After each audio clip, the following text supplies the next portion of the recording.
Rushmore of these sports. Spitting the truth. It's Channing Crowder, the greatest Dolphins who rock the 52. Solana one best of Miami, the voice of FIU.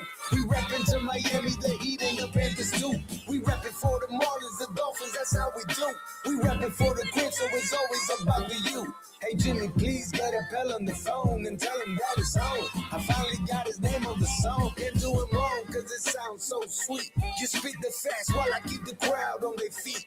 Football season be the reason that I be bringing this heat. Georgia music representing 104.3. Hey, live from the palatial yet not overly ostentatious studios of 104.3 FM WQAM. It's Hochman, Crowder, and Solana on this Tuesday. Mark Hochman is on this never-ending trip in Las Vegas. Channing will be here momentarily. I got Jimmy back in our WQAM studios, and obviously Alejandro Solana here with us. Brian McFadden going to join us coming up at 2:25, and we will also be joined by one of Channing Crowder's former teammates, former Dolphins quarterback, and Gus Frerotte at 4:25. Mr. Solana, how are you? I'm good, Gelb. How are you? I'm doing great. Now, I'm in a little bit of a problem. I want to start the Crowder clock, though. Okay. I'm going to set – I was too rich the other day. It was 7 minutes and 25 seconds. I'm going to say over under 3 minutes and 25 seconds until Crowder joins us.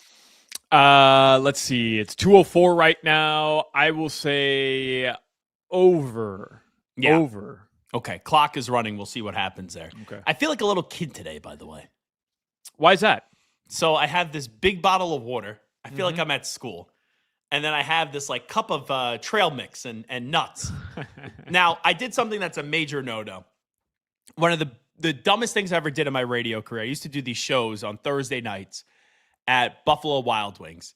And you know that blazing hot challenge they do at Buffalo Wild Wings? Of course, B-dubs. So me being a tough guy, right, macho man on the radio, I said, I'll do the blazing hot challenge in hour number 1. Those wings were so effing hot that my mouth was just watering for the rest of the show, and it was on fire. So I had to do another show before this one, and I had some trail mix. I'm not saying nuts. Oh, wow. Look at that. The under hit, 52 seconds. So My bad, fellas. I had these trail mix, and now since I had these nuts, Crowder, I'm feeling like the remnants of these nuts in my mouth. I have a little problem to start the show. Probably been a long time since you broke your virginity. My bad. I told you I was taking my kids my son to boxing class yesterday, and he was asking me, and we were air boxing. So, and I lost track of time. So, but that had to do with yesterday. What did it have to do with today? That you guys are air boxing? Because we just started air boxing, and then I was telling them when me and Randy McMichael fought, and like when Back I was in the like, day. yeah, he bust my lip. I hit him and I gave him a black eye. He bust my lip. Everybody thinks I lost. I think it was a tie, but yeah, we talked about it on the show before. But I enjoy a good fight. Randy McMichael, I think, does radio now in Atlanta, right? Yeah. Mac is awesome. Mac is an awesome dude, man. Isaiah, his son, his daughter, his wife, and I don't know how they vacation. They vacation 17 times a year. I call Mac. I'm like, Mac, you on vacation again? What are you vacating from? Who won that fight, by the way? Solana, you've heard a lot of explanations of this story. A lot of bull dookie. We brought Randy McMichael on the show to talk about it once. Randy McMichael won that fight fair and square. Okay. Yeah. So he bust my lip. He bust my lip. My it had to be the right side. My right side of my lip was hanging off. He caught me with a good one. He caught me with a good left. So I talk a lot of crap, and I usually don't feel bad about the crap talking that I do talk. I kind of left yesterday's show saying, I kind of feel like Crowder's actually mad at me for that great Drake line that I had.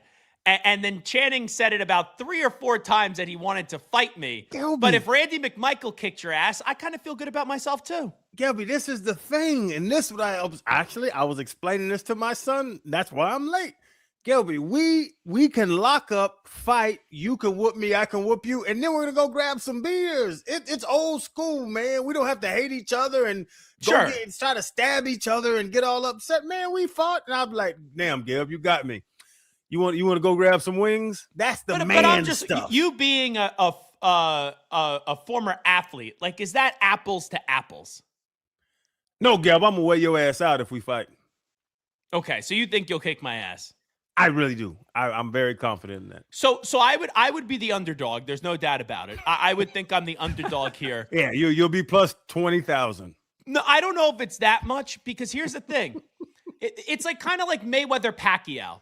They should have fought 4 years earlier. They waited so long, and at the time, Pacquiao was a shell of himself. I kind of think you're a shell of yourself. I believe if it goes long, I got no shot. First off, I'll be winded. You'll just wear me out. You'll get too many punches in, and I'll lose. But if I dive right away for those just kneecaps of yours, that's my road to victory. I just told my son my left is to protect, so I slapped the left, and I know everybody's going to shoot low because people that don't fight, they always want to wrestle. So when you shoot, I slap the top of your head down to the ground, and you look back up because everybody does, and then the right's going to come over top, and it's going to be a vicious right. That's literally how my uncle taught me how to fight. He said, my Uncle Freddie, he said, put your hands up. If you're in a fight, you think you're going to lose, just put the left hand up first. The guy's going to look, and then you just clock him. Yeah, you keep swinging that left around, and then you wait for that moment, and you throw that right. So Brian McFadden's going to join us at 225, and then Gus Farrat, who once had a fight with a wall, is going to join us at 425. So maybe Channing could help him out there. Me and B-Mac, next segment, we were in Kenner, New Orleans training in 2005 for the draft together. I'm sure he has some good stories. And B-Mac and I, we go out to dinner every year at the Super Bowl, and we ended up in that private room, me, Pat Peterson, B-Mac with the Kelseys gambling, and that's when Crowder actually wanted to hang out with me because my friends were cooler than his friends that night in Vegas or New Orleans. Where you at, Delv? Yeah, B-Mac's a good dude.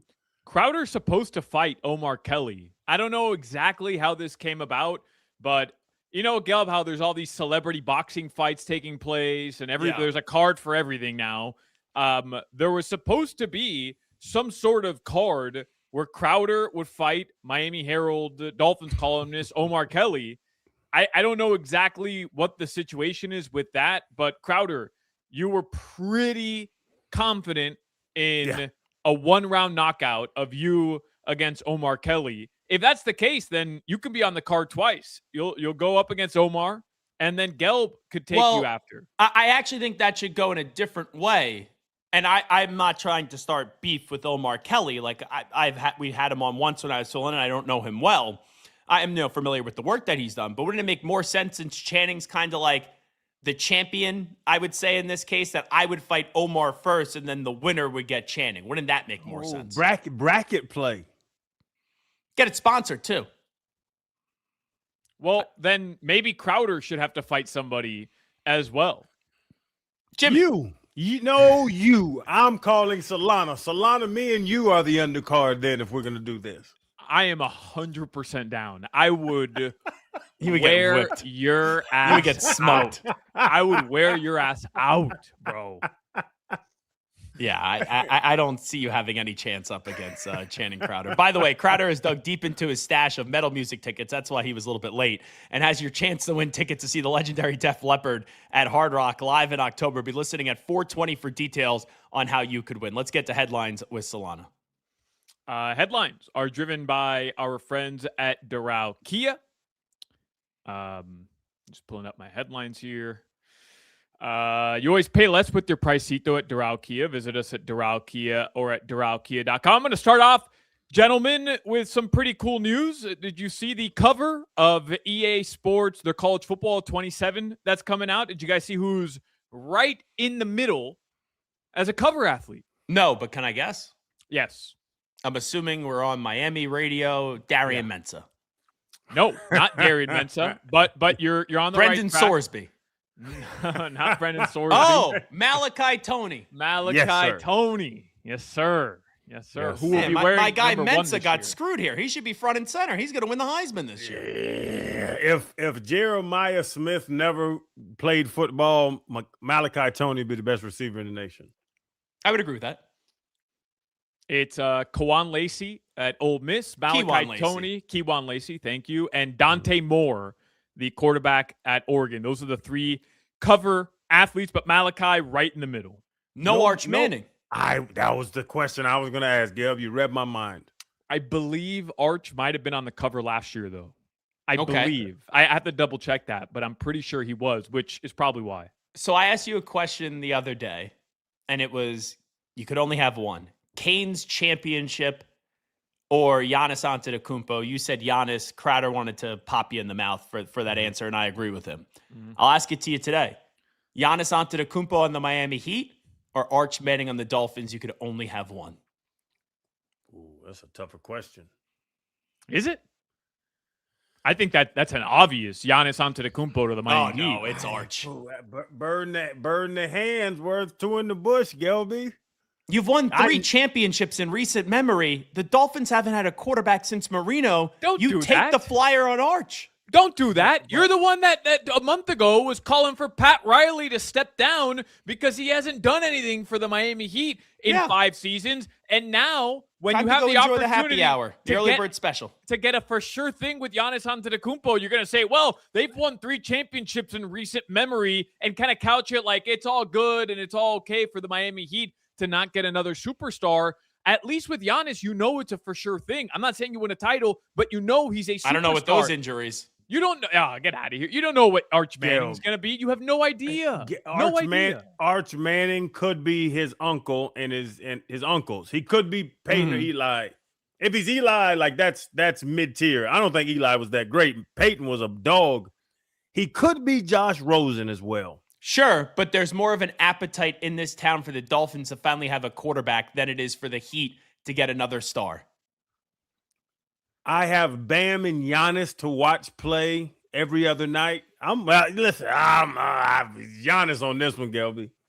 Okay. Well, whenever you align yourself with Solana, that's not a good thing. So. I always regret it because I know next segment or 2 seconds from now he's going to upset me. But right now I'm with Solana.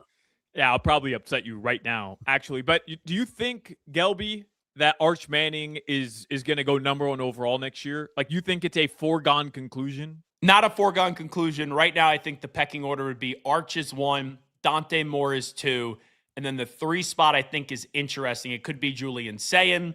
I believe that it could ultimately be Darian Mensah. Let's see what happens with Brendan Sorsby. I know that Crowder loves Trinidad Chambliss. I do not think he's a first-round quarterback. I think he's a great college quarterback. But with the year that he just had, if he was getting that great of reviews, he would have gone to the NFL instead of trying to petition to get another year of college football eligibility. I agree with that. I think Arch has the most talented arm, but I don't know if he's the best player. He can sling that biscuit. When they lost to Florida this year, I was impressed by even the throws in losing games.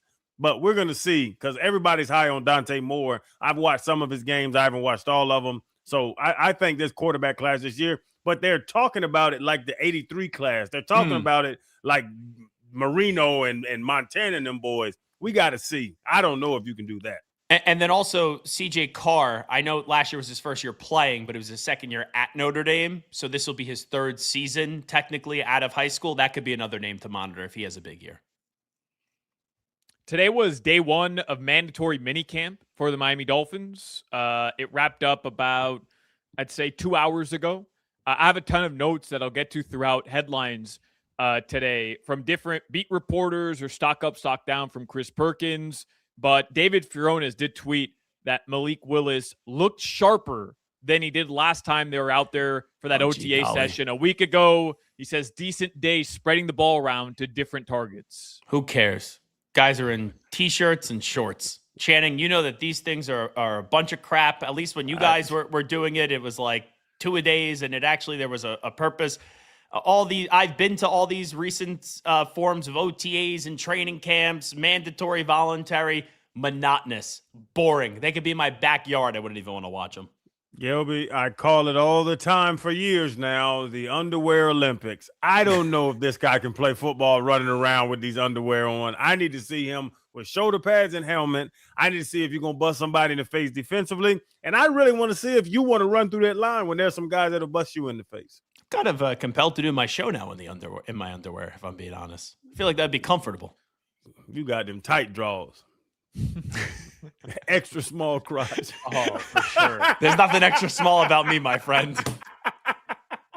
If we were just ranking of the four of us right now on the show, most likely to wear tidy whities, Gelb and Jimmy would be in a massive lead for that race, right, Crowder? Jimmy guaranteed has on tidy whities. Yeah. Never. I used to wear tidy whities. I don't do it anymore. I'm a man. I'm not 40, but I'm a man. Jeez, tidy whities? What are you talking about? Boxers. Yeah. I am 40 and I am a man. you got some tidy whities are in your rotation, Jimmy. Guaranteed. Nope. I don't know. I trust him. I don't trust him. By the way, I didn't realize I was doing the show with two Allen Iversons today.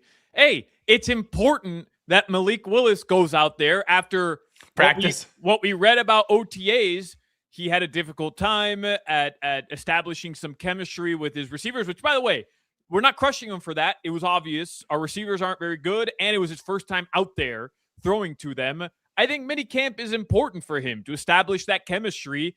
Okay, they're not in pads, but start building the foundation here with Malik Willis. How are you going to sit in here. I'm supposed to be a franchise player, and we here talking about practice.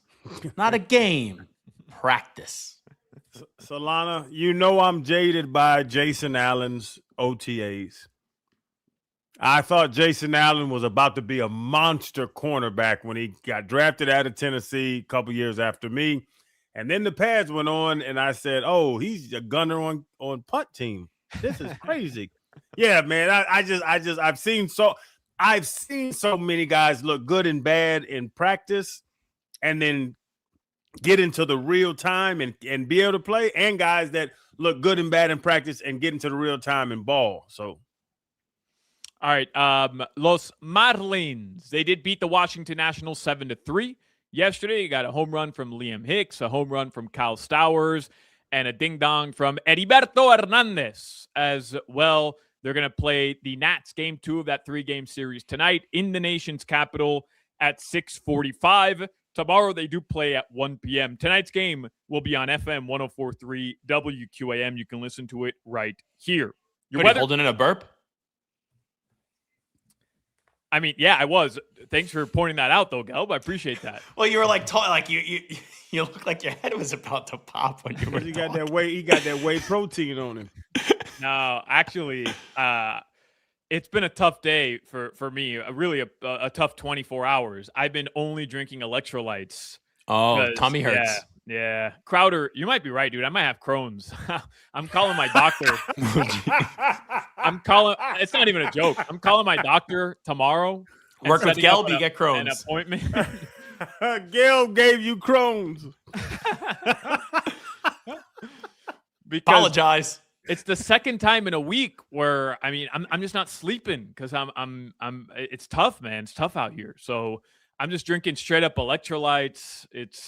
If I disappear, you know where I'm at. You got to elevate your knees. He's weak in the knees. You know that. Full evacuation. You got to get one of them little squatty potties. Put your knees up. I've got a squatty potty. He's got a bidet, remember? Oh, you like it. That's what it is. You keep rinsing your butt out. Oh, do I love a bidet. Your weather in South Florida right now, unless Gelb wants to point out anything else that comes to his mind. No. 88 degrees tonight. The lows are going to drop into the upper 70s. Gelb, but that was way too early to start taking little observational shots at me because we still have 3 hours and 40 minutes left in the show. If you even make the slightest mother bleeping mistake, I don't care though. You do. That's the difference. Like you care. I don't. It may rain a little bit in South Florida today. It's going to be Solana's bidet just going all over the state. The ricochet. The weather was brought to you by Tornado Roofing and Contracting, helping homeowners stay safe this storm season. Visit tornadoroofing.com for a free roof and window estimate. Hochman, Crowder, Solana, Zach Gelb in for Mark. Mark in for Hawk. We're coming on back with Brian McFadden next. Be back. You're listening to the Hawk, Crowder, and Solana Show. Tighten your ass up, whale. Go.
Alrighty, welcome back in. It's Hochman, Crowder, and Solana. Zach Gelbin for Hawk. It is the summer of soccer is here, and we're giving away a soccer swag bundle valued around $250 for Sinbad Sports in the Coral Ridge Mall in Fort Lauderdale. For your chance to win, text the word Messi to 20357. That's Messi to 20357. For more information, go to WQAM.com. This is a text contest. Message and data rates may apply. Don't text and drive. Brian McFadden joins us right now on the Toyota of Hollywood hotline. Shop over 2,000 Toyotas on sale at one location. Toyota of Hollywood on 441 between Hollywood and Sheridan, toyotaofhollywood.com. B-Mac, appreciate the time. How are you, my friend? What's happening, fellas? Well, we appreciate you coming on. Channing, what do you got to say right out of the gate? You got Man, some look issues with good. B-Mac? I don't know. We're on the stream, and I see the picture up with his blue on blue. Man, B-Mac's a good looking guy. Hey, man, Channing, man, I'm just trying to be like you when I grow up, man. That's the goal, man. That's all I can do. That's it. I was telling them we were in Kenner, Louisiana, 05, working out with Tom Shaw, and that's the first time I got blessed with B-Mac's presence, and ever since, man, that's you my guy, man. I really appreciate your friendship. Hey, likewise, man. Hey, fellas, Channing is such a great guy. I overlook him being a Gator. And that's hard to say, me being a no, and the hatred we have for one another. But Channing Crowder, man, outside of being a Gator, man, I can't say nothing negative about the guy. He a great dude, man. Like you said, going back to 05, getting ready for the draft, man, playing in the league, having success, and now, doing great things like yourself, man, in the media, man. It was a great privilege to be able to see the beginning of you and seeing what you have embarked in on, man. It's been a pleasure. Well, it's interesting that you bring up the Gator up against the Seminole. The Seminoles stink right now. Mike Norvell probably going to get fired after this season. The last time Florida was good, I think we saw football in black and white. So who has the edge here? Is it the Gators or it's the Seminoles moving forward? Dang, Zach, what you mean? Like we just won a national championship in 2013. Dang, you just we had. I was in college 2013. I was Dang. in college then. That's a long Matt, time ago. Matt, I got to let you know because Gelby's been on the show now for 3 days, and we got an on-site fight because he had 3 strikes yesterday talking about my wife and talking about different things. So Gelby's going to try to push your buttons all the time. But, yeah, we're going to lock up. If you want to see it, I'll let you know when the location is. No question. No, hey, that's what Zach does, man. That's why Zach is great at what he do, man. No question. But hey, that stray shouldn't have came at me. That stray should have came more so at Channing because they kind of been bottom dwellers a little longer than we have. We'll see what Summerall does. I don't know. What are y'all doing, man? The Gators, we trying. We're trying hard to figure it out.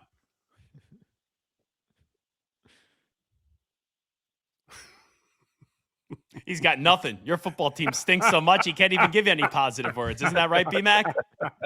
Hey, man, Channing don't believe in Florida. He already knows. That was false hype right there. He don't even believe in Summerall, man. That was false hype. But I will say this. I believe in Summerall. Like that dude, he is a football psycho. He is a maniac, and he kind of fits, those a-holes, in the swamp. Where for Norvell, I like him, but once that team missed the college football playoff, they've been smoked ever since. I mean, it is, and I agree with you, Zach. I think in terms of the energy, Summerall has the energy. You know what I mean? Now, does he have the actual roster to be able to be relevant and compete in the SEC? We got to see, what's going to happen in the quarterback position. Because one thing I know about college football, you need 2 things. You need a coach and a good quarterback.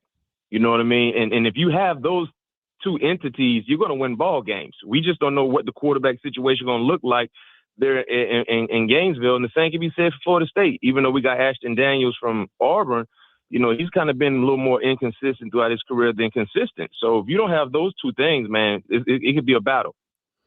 And Matt, one thing that we did do, and it, I don't know, did numbers on social media and all that stuff, Gelby was telling me, but like the dynamic of locker rooms with the Abdul Carter and the Jackson Dart thing you're talking about, like that thing when it's the politics in the locker room, but we're all working toward the same goal, but we know we're not. And, I have an opinion of, man, do your damn job. Like that was my whole thing. Like we can agree to disagree, but we're still on the same path. like those locker room conversations. I know you, man, you a very intelligent dude. What do you look at with that Abdul Carter and Jackson Dart situation? Honestly, man, in today's climate, right? Politics is a very, very sensitive thing. I'd never seen, and I'm in my 40s, I'd never seen up until the last 5+ years where politics will make people fight. Politics will make people hate one another if you don't feel how they feel. So understanding and knowing that, Jackson Dart, if that is something you wanted to do because of today's climate, you probably should have addressed or let it be known to your teammates what you were going to do. That's how I look at it. I agree with you, Channing. Regardless of what your beliefs is, if you're not trying to force that on me, you're entitled to feel and do whatever it is you want to do, as long as it's not detrimental to the team and what we're trying to do. But in today's climate, it's a different thing. And for Abdul, I love the fact that he stood up for what he believed in.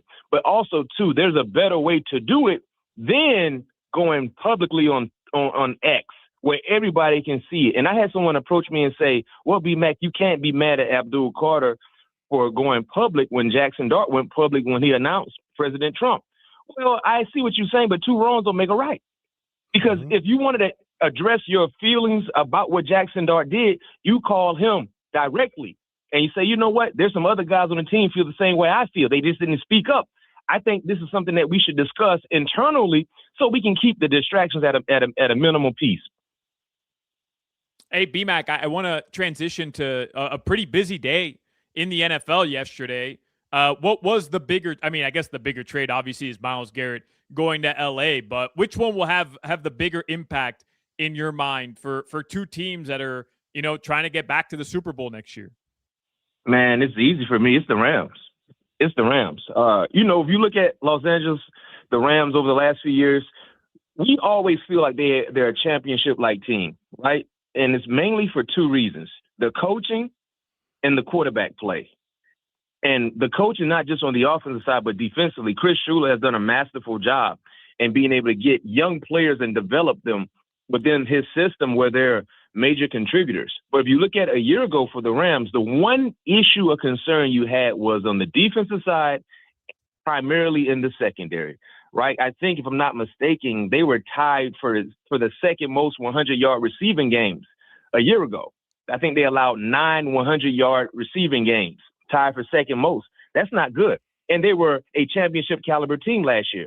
So what they did was they brought in Trent McDuffie, outstanding defensive back. They brought in Jalen Watson, the other starting corner for Kansas City. So they improved the personnel in the secondary. But they did one better. They went and got the best professional sacker of this generation in Myles Garrett, the guy who just set the single season sack record. So now, when you look at what they did, they were already a good team, guys. Were they the odds favorite to win the Super Bowl? No, but I think all of us would say we like their chances to get there before Myles Garrett became a Ram. Now you bring in Myles Garrett, along with everything else they had, Kobe Turner, Brian Young on that defense. Man, it's clearly, for me, it's the Rams. And also, too, the last thing I'll say, we kind of knew AJ was going to get to New England. We heard about that. No one heard about the Rams and potentially acquiring Myles Garrett. You look at the AJ thing, Brian McFadden, to localize it. This was a division, the AFC East, that already had DJ Moore. They already had Garrett Wilson. Now AJ Brown comes in. You at one point, being a young defensive back, the Dolphins used one of their first-round selections on Chris Johnson. Just what advice would you give to him in year one? Because, man, it is not easy at the wide receiver position to go up against in this division. Man, you know what? I'm glad you brought up Chris Johnson, man. I was a major fan of Chris Johnson at San Diego State. The thing I love about Chris Johnson, he's smooth. He is so smooth. And I know a lot of people were a bit surprised to see him run that sub 4.4 in Indy. But the thing about Chris Johnson, he doesn't play 4.4. He plays fast enough to cover whoever it is he's covering. So he's always controlled when he's covering these speedy, explosive wide receivers. And that's why he's always in good positions to be able to do what he's called to do. But to answer your question, Zach, the AFC East, it's wide receiver centric now. When you talk about the names that you mentioned, and if you're Chris Johnson, you're coming into a situation where you're going to be called to cover some of the best in the world early on in your rookie year, and just do your job. You know what I mean? Just do your job and play football. Play football. He's going to be battle tested. He's going to go through some trials and tribulations, and Shannon can contest to this. As a rookie, you will go through that mentally and physically. But just understand, man, you have an opportunity to really initiate a nice beginning of your career. If you go out and make a few plays and just be where you need to be. That's the most important thing, man. Be where you need to be, because when you're where you're supposed to be at any given play, 9 times out of 10 you're gonna make some plays. And Mac, this is one of them splitting hairs thing, man. Well, we had about a 45-minute argument yesterday. The best AFC East quarterback receiver duo, because you got Drake May now. You got Drake May now throwing to AJ Brown, but you still got that boy Josh Allen, and he has DJ Moore. And we know how much Brian McFadden loves the Patriots too, so you know who he's going to say here. Just Mac, just quarterback receiver duo. Hey, Tanner, you just gonna forget about Geno and Garrett Wilson? Well, I don't Let's think just hope a teammate doesn't punch Geno in the face this go around. All right. I love Geno to death. I talked to Geno in high school before he won a state championship down here, but Geno ain't playing like Josh Allen and Drake May playing right now, bro. I agree. But to answer your question, it's still Josh Allen and DJ Moore. DJ Moore is a wide receiver 1, and I understand he didn't have the type of consistent year a year ago, but he's still a guy you gotta know where he is. And I think for me, if you were to compare the positions, right? If you look at wide receiver with DJ versus AJ, even though now AJ didn't have a good year, but we know he's still him, right? Mm-hmm. I think the gap of separation is larger for me when it comes to the quarterback compared to the wide receivers, because I think we all would take AJ Brown over DJ Moore. I don't want to assume, but I think that would be what the masses would do. Mm-hmm. But if you're talking about the quarterback situation, even though Drake May was in that MVP conversation, there's nothing you can tell me that would make me want to take Drake May over Josh Allen, to your point, Shannon. So for me, I got to take the Bills wide receiver quarterback combination more so over the New England combination with newly acquired AJ Brown. Now, the Steelers usually don't beat the Patriots that much, so the last few years, B-Mac has kind of backed me into a corner, and we make these bets, Channing. Are we going to talk about Spygate? Or, no. You know what? You want to hit me with a trade? You just wait a second. You just wait a second. Hold on, B-Mac. Talking all tough right now. In South Florida, is this like a phone call? Is this a 3-way call, or do South Florida hear my voice? Because I don't want to bring up Spygate, but if you want to, this is all hocus pocus by you. All hocus pocus. All nonsense. All this fake news stuff. All I was about to say was the last few years, up until this past season, my football team was down. We would make these steak dinner bets. Who would have more wins, the Patriots and the Steelers? And I've lost my fair share in recent memory. I haven't heard you bring that up this year because, your football team's going to stink and my football team's going to be great. There you go. Hit me with another straight. Now, just because you guys had a great year, really surprised everyone, doesn't mean you will repeat the same success you had a year ago. Now, you should, but there's a lot of things going on in New England that could really hamper the success, a la the schedule won't be as friendly as it was last year. And there's some other things going on in New England that could actually become distractions.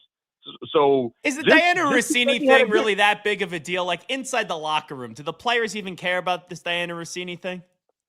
I mean, they're probably, and Shannon, let me know how you feel. I think players might be tired of being asked that question. But yeah, you're right, Zach. I don't think that's an issue for players. It's more of an issue for your head coach because, listen, if the household ain't right, nothing ain't right. And I understand he's saying all the right things and things like that, but clearly that provided a dent in the household. And how will he handle that? You know what I mean? Especially if anything else comes about. So that's my concern. It's about the head man in charge, because if he ain't right mentally, you better believe everything under him won't be the same as well. That Mac, my same. Like there's no linebacker, there's no safety, no gunner that's talking about, oh man, I don't know if I respect him because he had a side chick. But is he still the same guy? Because can he make the main thing still? Nobody gives a damn. Nobody, Matt, nobody gives a damn about whoever you Your goodies is them goodies or whatever goodies you dealing with. Nobody cares in that locker room. But are you focused when we're in this building 10 hours a day? That's what I've been telling people. That's the thing. That's the thing. And because of their success, they have a very, very difficult schedule, more so than a year ago.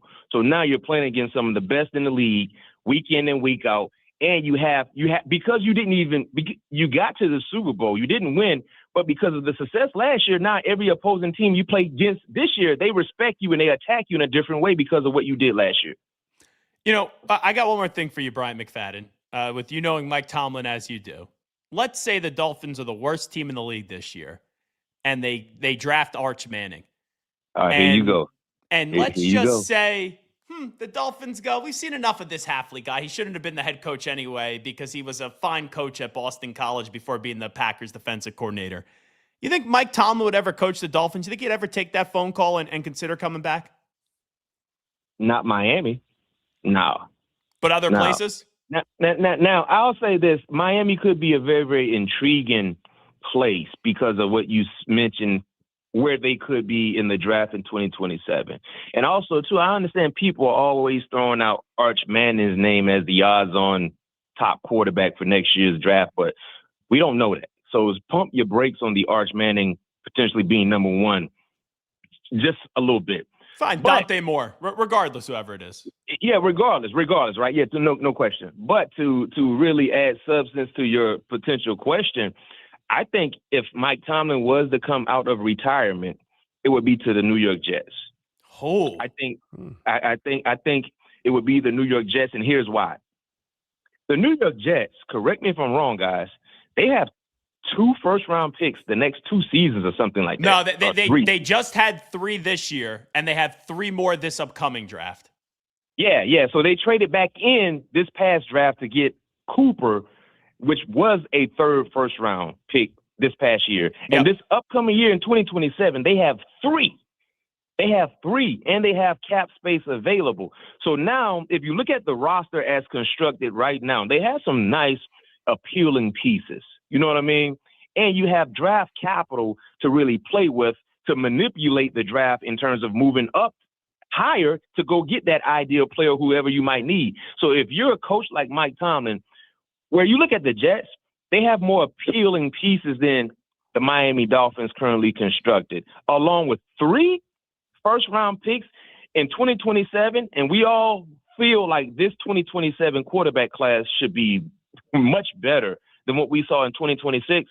Listen to what I'm saying right now. I'm not saying I'm making any proclamations or anything like that. But what I'm saying is, if Mike Tomlin decides to come back and if things doesn't go well for Aaron Glenn, and I'm not calling for Aaron Glenn to be fired. No, I think Aaron Glenn is a heck of a coach, but we understand how the league is for some coaches, especially there in New York. If they get off to a bad start, who knows what the month of October and November could look like. I think Mike Tomlin would be more attractive to being a Jet than a Dolphin. Well, then what's the likelihood? Like everyone said, a lot of people say, oh, Tomlin's going to go do TV. He's never going to coach again. Like, do you think there is a likelihood that he'll get that appetite quickly to return to the sideline? Man, I think it's 50%. Hey, Channing, when you retired, right? Mm-hmm. The hardest part about retirement was the first year that you didn't do it. Like not going to training camp with the guys, not getting ready for preseason play. That was the hardest part for me. I don't know how it was for you, Channing. The transition of life. Yes, that was the hardest part. Now, for a guy like Mike Tomlin just stepped away. So it wasn't like, us as players, sometimes when we step away from the game, it's either because of injuries that kind of led us to not being appealing as we once was as a productive player. So it's almost like you kind of being forced out. Mike Tomlin wasn't forced out. He left on his own regard. So now getting that itch, you better believe he's going to get that itch again. And what we said, Mike McCarthy, remember when Mike McCarthy got fired from the Cowboys? He said he wanted to step away, right? He stepped away for a year. He had that itch. He got an opportunity. So I think it could be, I'll say 60% chance that we could see Mike Tomlin in 2027 coaching again. Mac, I love Mike Tomlin. I don't know if you've seen. I've asked him to adopt me as a 40-year-old man. I want him to be my father, and I don't need nothing from him because I just love Mike Tomlin. He's an amazing person. But Mac, on the way out, that'd be bro, a downgrade for Coach. I don't, bringing you into the family. Man, I changed my last name to Tomlin so fast. Mac, Channing on the Tomlin. way out. Sounds like a nice white guy, honestly. On the way out, Mac, did y'all know in 05 in Kenner, Louisiana, did you know that myself and Justin Miller weren't sleeping for 3 or 4 days when we were coming to workouts? Because y'all boys was locked in. Me and Justin were running. Man, hey, listen, I know you guys are in the streets heavy.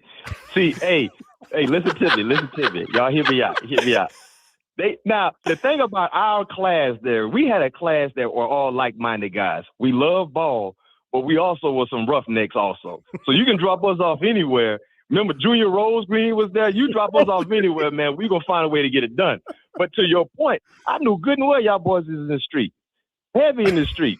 And can I say something real quick? Where we at? We live? Yeah. We Don't live, curse. right? So unfortunately for me, and Justin would tell you this story all the time, I was the first person to take Justin Miller to his first strip club. And it happened in New Orleans.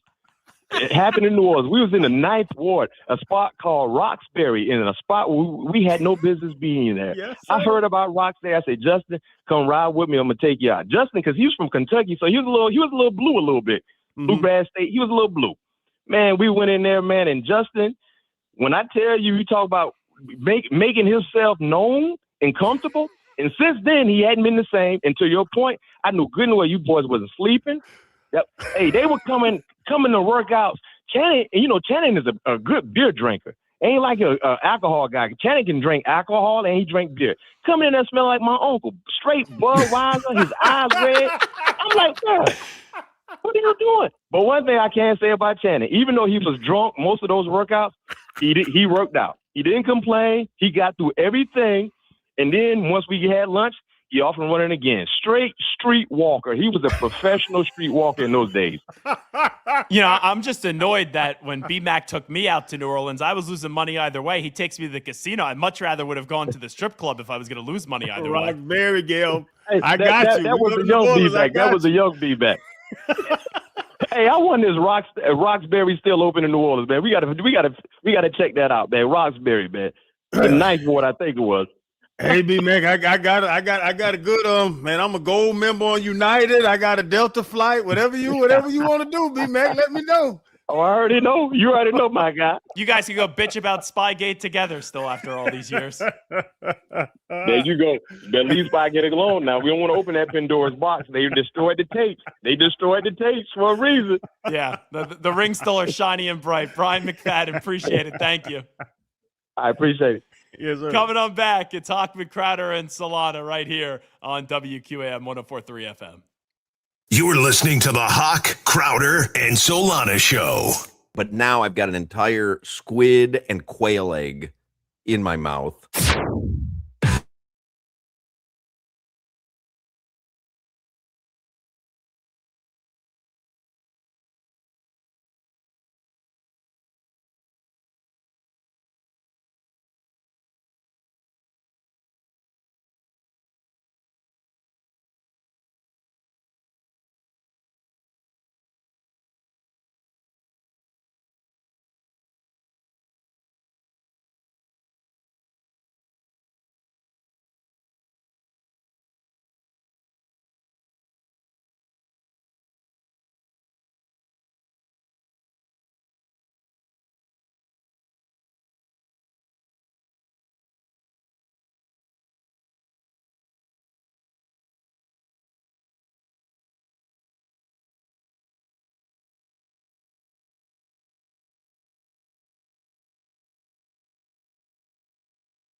We back at it with the steady, Hochman, Crowder, and Solana. 305, cafecito time, dame una colada. Got some interviews next, always got dope guests. Get the cesspool live, dropping comments and likes. We about to get right, talking sports, my G. Listen to Odyssey and 104.3. Live and back on GeorgiaMusic.com. Hitting it at the park like a mad murder's bomb. All power. Get ready for the 3 o'clock hour. Get ready for the 3 o'clock hour. Get ready for the 3 o'clock hour. Get ready for that 3 o'clock. Ready for All righty, Crowder has dug deep into his stash of metal music tickets and has your chance to win tickets to see the legendary Def Leppard at Hard Rock live in October. Be listening at 4:20 for details on how you could win. It's Hochman, Crowder, and Solana. Zach Gelb in for Hawk. And I have one takeaway there from the Bryant McFadden conversation, the Mike Tomlin point. It shows you how important it is for the Dolphins to get that number one pick, because he's saying the Jets, and I agree with him, are right now more attractive than the Dolphins. You go get that number one overall pick in a loaded quarterback draft class, that could change the perception of a franchise real quick. They're going to have a chance at one of them. Because like you were saying, Arch and whoever it is, Mensa and all these guys. Yeah, Dante Moore. They're going to have a chance at one of them. The Jets aren't going to be good, and they're going to be able to go get that quarterback. They have to decide who that quarterback is. Because you look at it, it's the Jets, the Dolphins, the Browns, the Raiders, and Tennessee are probably the 5 worst teams in the league. Raiders and Tennessee have Mendoza and Cam Ward. So those 3 teams, Cardinals too. So you have the Jets, Cardinals, Browns, and the Dolphins are going to be fighting for those quarterbacks near the top. I don't think, like in the Mike Tomlin case, right? And who knows what he's going to do, but in that situation, I don't think the top pick would be the difference between Mike Tomlin picking the Dolphins or the Jets. I really don't. Like, to me, if I'm Mike Tomlin, I'm trying to go somewhere where there's structure already and somewhere where I can go and have final say and kind of have carte blanche in how I run things. And I don't know, like when I'm comparing the Dolphins and the Jets, okay, the Jets may have a better roster right now, And sure, they might end up with more draft capital and more draft capital that is better next season than the Miami Dolphins, right? Who knows? But Stephen Ross has shown that he's an owner that will go out, spend money, do whatever he needs to go win. And if I'm Mike Tomlin, I'm drawn to that type of situation. I guess the other factor here is John Eric Sullivan, right? Like, what does that look like? Do some of these draft picks end up being good ones? Like, that matters. Mr. 305. Dale. God bless. Dale. Thank you, Jimmy. It's 305, sponsored by Miami Lake Chevrolet, where you walk in as a customer and drive out as family. Jimmy, like, I think it's funny when you interrupt him. Like, we have the read there. It's 305. You looked very stressed when you had to cut off Solana right there. 305 doesn't wait for nobody. Well, it does. It does, actually. Jimmy won't cut off Hawk. He won't cut off Crowder. He has no issues Lack of respect cutting me for off, you. though. Absolutely no issues cutting me off. Yeah. But in the Mike Tomlin situation, I had to look it up. Because remember in 07, before Cam Cameron, that was the 2 hip-hop thing. When Mike Tomlin was available before he went to the Steelers, and the Dolphins said he was too hip-hop, and that was the narrative. But Stephen Ross didn't get the team till 09, till, kind of to Solana's point, where I honestly, Gail, I don't know if we talk about this all the time. I think Stephen Ross is an amazing owner because he'll spend money on anything. He'll give you all the resources you want. Whatever you want to do, he just doesn't know how to hire the right people. He doesn't know how to – he's stuck with Chris Greer too long. He's stuck with Mike McDaniel too long. But if you are good at your job and you have Stephen Ross behind you and tell him, hey, we need this, we need that, we need this, he will sign a check in a second if he thinks it can help him win. It's interesting you say it that way, because from afar, I would say Stephen Ross is a horrible owner. But if I'm looking at it from a coach perspective, he's extremely patient. Like, even look how long he kept Chris Greer around who was a general manager, and he does spend. And Woody Johnson is a circus, but I do think Woody would get out of the way if it meant, okay, Mike Tomlin just hand over the keys to the franchise. But to Solana's point, how would he view John Eric Sullivan? I don't really think it matters because look at the last two hiring cycles. Mike Vrabel goes to New England. Oh, how is Mike Vrabel going to coexist with Elliott Wolf? He's still there. There was a belief Joe Shane was going to get fired in New York right after the draft. He just got an extension. We all know who's swinging, the stick in New England and in New York. It's the coach. The GM just has to do it their way or they'll be sent packing. I don't know if Mike Tomlin's coming back, though, right? Like, that TV money's pretty good. You think he would after 1 year only? Okay, but here's the thing. When this happened, everyone was like, he's gone, he's done. We just asked B-Mac a few months later, and he was like, it's 50-50. And then by the end of the answer, he's like, could be 60% that he comes on back. And now I'm known as a name dropper, so I name drop. Mike. Like I've had dinner with Mike a number of times. He loves football. And I don't know if he's going to get that same feeling talking about it for 45 seconds about each game that he gets from breaking down the offenses, breaking down the defenses, developing players, working on rosters, bringing the young guys up, switching around. Like it's what he does. He is a first ballot Hall of Famer. As a coach, I don't know if he's going to get that same, adrenaline rush might not be the wrong word, but I do think he's going to coach again. But what I will say is, Mr.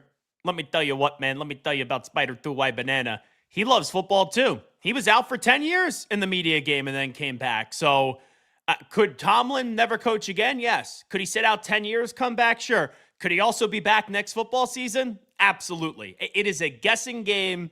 And I know Tomlin doesn't love drama, but he will be surrounding himself intentionally or not in drama because until he says he's not coming back, people will throw his name out there. It happened with Bill Cowher for all those years, for 8 years, and then eventually people just stopped with Bill Cowher. It will be something that will be talked about for a while. There's going to be 10 teams, I would say. I said the number, 10 teams that are going to start calling Mike Tomlin in November before the season's over to see if he wants to coach again. Which is amazing, too. And I know he's never been below 500. This dude hasn't won a playoff game, though, in 10 years. 10 years. And you would think he's Lombardi by the way that people talk about him. Man, he's a tad overrated. Let's be real. Hey, Mike Tomlin's overrated? Here's the disconnect. He's a really, really good coach. Really good. People talk about him like he's the greatest coach ever. He hasn't won a playoff game in 10 years. 10. He's going 500 with Mason Rudolph. I understand it. And he can make chicken salad out of any chicken bleep you give him. So let me ask you this. That's why he's good. He's the coach of this Dolphins roster this year. How many games do they win with Mike Tomlin? It's fun. Now you're going to make me badmouth Halfley, and I don't even know Halfley. He would win more games than with Halfley. Okay, but that's a low bar. That's like saying you could jump higher than me, Channing. I think he would manifest something and 6 wins max. The real answer, though, is that with all the rookies and all the capital you invested into drafting young defensive players, Crowder, during a rebuild process, you would feel a lot more comfortable with Mike Tomlin coaching up all these young defensive rookies, especially, than you would not just with Jeff Halfley, because I feel like Gelb's trying to run Halfley out of town already. I don't know what you're doing to our guy, Half, but I would probably put Mike Tomlin in the top 5 of guys I would feel comfortable in a process like this, a rigorous rebuild process with a bunch of young players to get them ready to play on Sundays. Mike Tomlin's probably in the top 5 of guys right now. That's what it is. Kenneth Grant, Chop Robinson, Chris Johnson, all those guys would be extremely better if Mike Tomlin's in that building. Also, it's called playing the hits here. You got a former Steeler on. The guy knows Mike Tomlin. I'd be the dumbest talk show host in America if I didn't ask Bryant McFadden that question, Solana.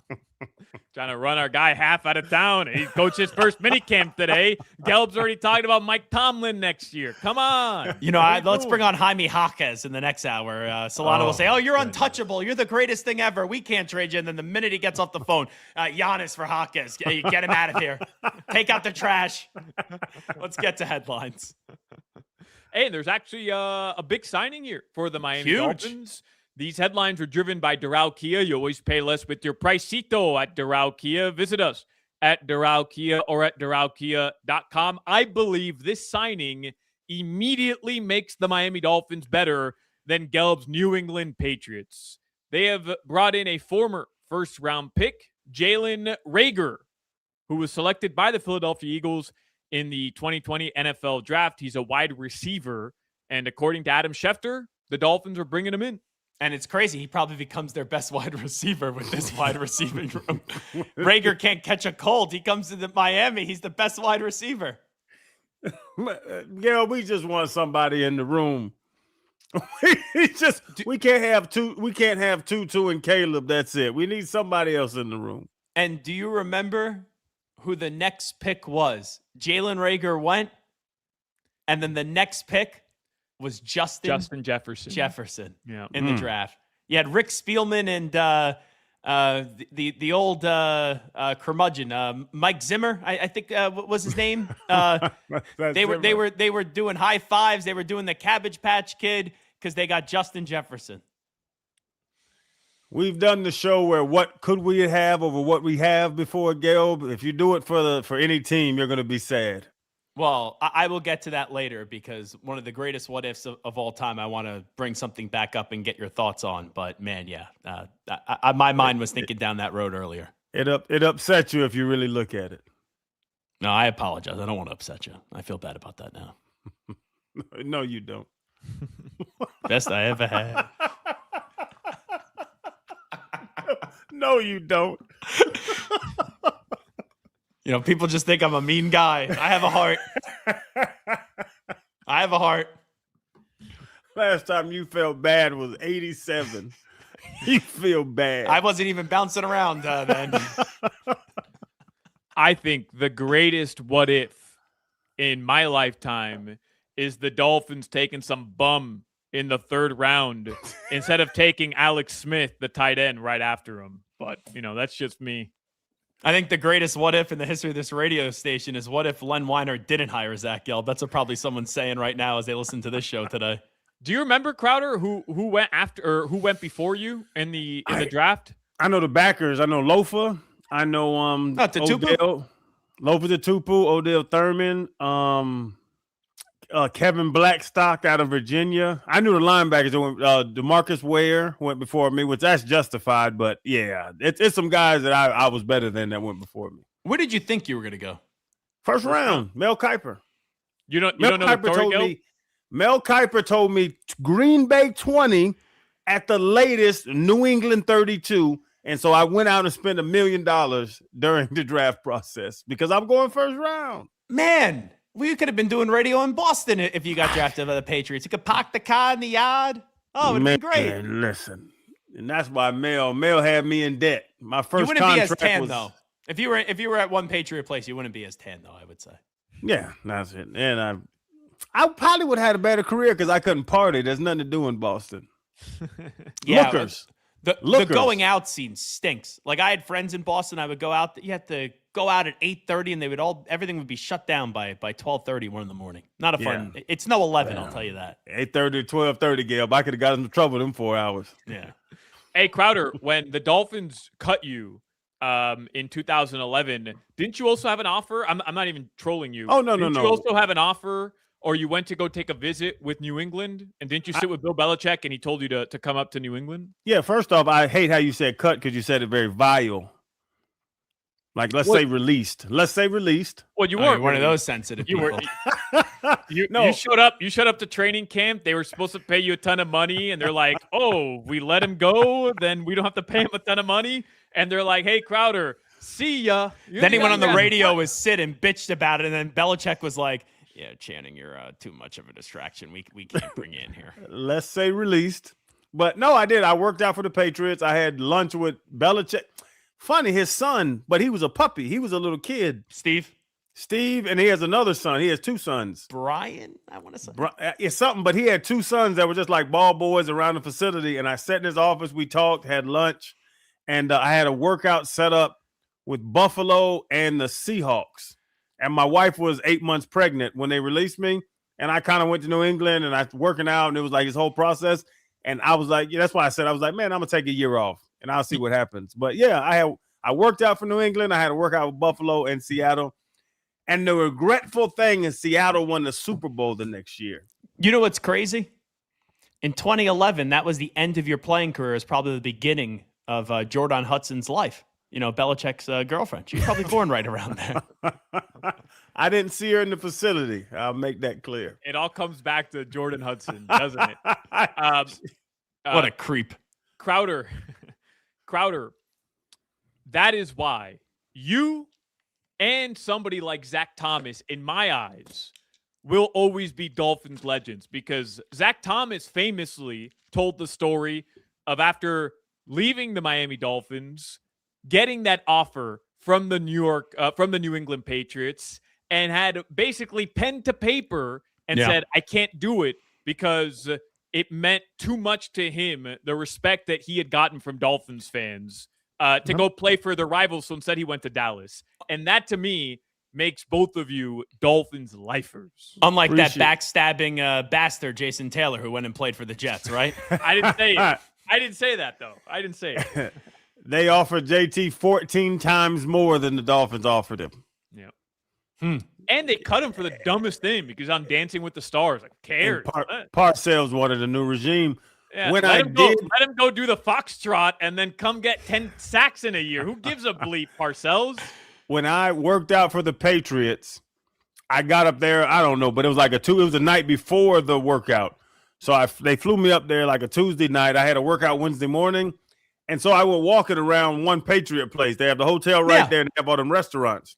And I was going to go grab a salad and a steak and eat dinner at Domino's probably. And I'm walking, and people are running out of those bars and those restaurants, cussing me out. Oh, Channing really? Crowder, what the F are you doing here? Get out of Foxborough. And I'm like, hey, take it easy. The Dolphins released me. I'm working out for the Patriots. They didn't care. They were cussing. 3 dudes came and cussed me out. They ran out the bars. And that rubbed me the wrong way as well. I was like, yeah, these people are nuts. Should have just gone to the Red Robin, honestly, there. They got good garlic parm fries right outside the stadium. The Red Robin garlic parm fries. They're good. Good. What else can you expect from Patriots fans? Like this guy over here, Zach Gelb, bunch of bums, all of them. Got to work out in the morning. I'm going to eat garlic parm fries, Solana. Come on, Gelby. Why? If you're good enough, you make the team. Gronk was basically blacked out drunk when he went to his visit pre-draft, and they still picked him. I had a hell of a workout too, but Bears Nigerian told me a little too slow, honestly. They didn't sign you. You just look back at everything in retrospect, but yeah. Do you think you would have lasted there till 2014? Because they didn't win a Super Bowl again until 2014, 2015. Do you think you would have had 2 or 3 years there? It's 11. I could have played. That's funny because people ask me that too. Could you have played a couple more? I could have played a couple more years. I don't know if it was 2, 3, 4, 5, but I could have put in a couple more. Maybe you would have been Malcolm Butler at the goal line. No, I can't cover anybody. I can stop the run. Yeah, but as a linebacker, who knows what happens? Like, ball gets tipped up in the air, you get it, and boom. I'm held between the B gaps, but yeah. I'm not taking any tight end vertical. All right. Los Marlins, they did win yesterday. They'll play again tonight, 6:45. Jack McMullen on the call. Steven Strom gets you started. Marlins on deck. That begins at 6 o'clock right here on FM 104.3 WQAM. And yes, the Miami Dolphins did have mandatory minicamp start today, and they did sign Jalen Reagor just now. Crowder, we will have some fun with this report tomorrow when old Hawk is back, because did you see who got cut by the New York Giants about 2 hours ago? Who? The greatest kicker of all time, whom the Dolphins couldn't have possibly spent a couple weeks without, Jason Sanders. I mean, this guy didn't even make it to training camp with the New York Giants, and you too. Oh, I can't wait for tomorrow. I cannot wait for tomorroor, man. Hey, man, there was some personal issues. Hawk actually texted me. He goes, I'm going to need a few more days in Vegas. Can you fill in the rest of the week? I mean, Gel, could you imagine? Could you imagine? I mean, we don't have time to get into it, but could you imagine? Oh, I will be insufferable. Jason Tell me Sanders, another day that ends in Y. Jason Sanders goes down like 2 weeks before the season, and I'm like, all right, no big deal. And the idea was he was going to miss maybe 3-4 weeks. Like, that's it, right? He wasn't going to be out for the season. He's going to miss 3-4 weeks. And I'm like, yeah, it's fine. I mean, you just sign a guy, and you won't even realize that he's gone. Just anybody, Gil. Just sign the guy. Sign Jimmy. Hawk and Crowder made it sound like Jason Sanders was the second coming. And that he was the difference between the Dolphins being a playoff team or not being a playoff team. And Jason Sanders not only didn't kick the entire year, the guy they end up bringing in, Riley Patterson, had statistically the best season in Miami Dolphins history for a kicker, and our team sucked. Before you respond, Gelby, let me reset the narrative. Solana then said, Jason Sanders goes down, sign anybody, whatever kicker you have. Kickers are kickers, whatever. They just kick the ball, and then they sign the kicker, and all they do is have him do chip shot 27 yarders his whole career. He has a great percentage. They don't do anything over 50 because his leg is a noodle. Yeah, he can't kick over 37-yard field goals. That happens to be 100% true. But he's working on it, Crowder. He's working on it. What's the weather report? We're doing squat thrusts. The weather report is brought to you by Tornado Roofing and Contracting, helping homeowners stay safe this storm season. Visit tornadoroofing.com for a free roof and window estimate. That is how much I care about this conversation right now. If I'm being 90. You don't like kicker conversation, Gelb? 90 degrees. It's the most lively conversation we have these days with the Dolphins. Let's be real. Let's talk fullbacks next. Yeah, Alec Ingold going to join us coming up. It's Hawk, Crowder, and Solana. Zach Gilpin for Hawk right here on WQAM. You're listening to the Hawk, Crowder, and Solana show. My metabolic age is 15. Yeah, well, your metabolic IQ is 15 as well.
Hochman, Crowder, and Solana right here on 104.3 FM WQAM. Zach Gelb in for Mark Hochman. Crowder has dug deep into his stash of metal music tickets and has your chance to win tickets to see the legendary Def Leppard at Hard Rock Live in October. Be listening at 4:20 for details on how you could win. Solana, take it away.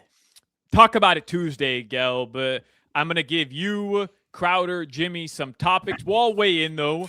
But there are some very important rules of the games. You do not get to talk until you hear the actual talk about it anthem that plays. And you'll get it. If you make a mistake, I will call it out. Let's do it, Jimmy. Let's play the big open for Talk About It Tuesday. On Tuesdays, Hawk and Crowder talk about it. Pick 3 restaurants to eat at for the rest of your life. Talk about it. How often are you changing your toothbrush? Talk about it. Pecan or pecan? Talk about it. Let's talk about it. Solana, what's the order? Gelby, me, you, Jimmy? Gelby, you, Jimmy, then me. That's the order. All right. Okay. All right, I stole this one from Bill Simmons, but I think it's such a perfect Talk About It Tuesday topic that I wanted to present it to this show. It was on his podcast for The Ringer. He brought up this hypothetical. You can clone Victor Wembanyama 4 times. So you'd have 5 Wembys, right? So you clone Wemby 4 times. You have 5 Wembys in your starting lineup, and it'd just be a starting 5 of Wembys. Would that be better, that starting 5, than cloning a full starting 5 of prime Michael Jordans? So 5 Michael Jordans versus 5 Victor Wembanyamas go head to head. Who's coming out victorious? Talk about it. Talk about it. Talk about it. Easily. Oh, no. Turn it down, Jimmy. Turn it down. You just said when they hear talk about it, I speak. And then you said I was first. Yeah, but you got to let it kind of kick in first. So let's try that again, Jimmy. Hit the sounder. From the top, Maestro. Talk about it. Talk about it. Talk about it. There you go. Now you can go.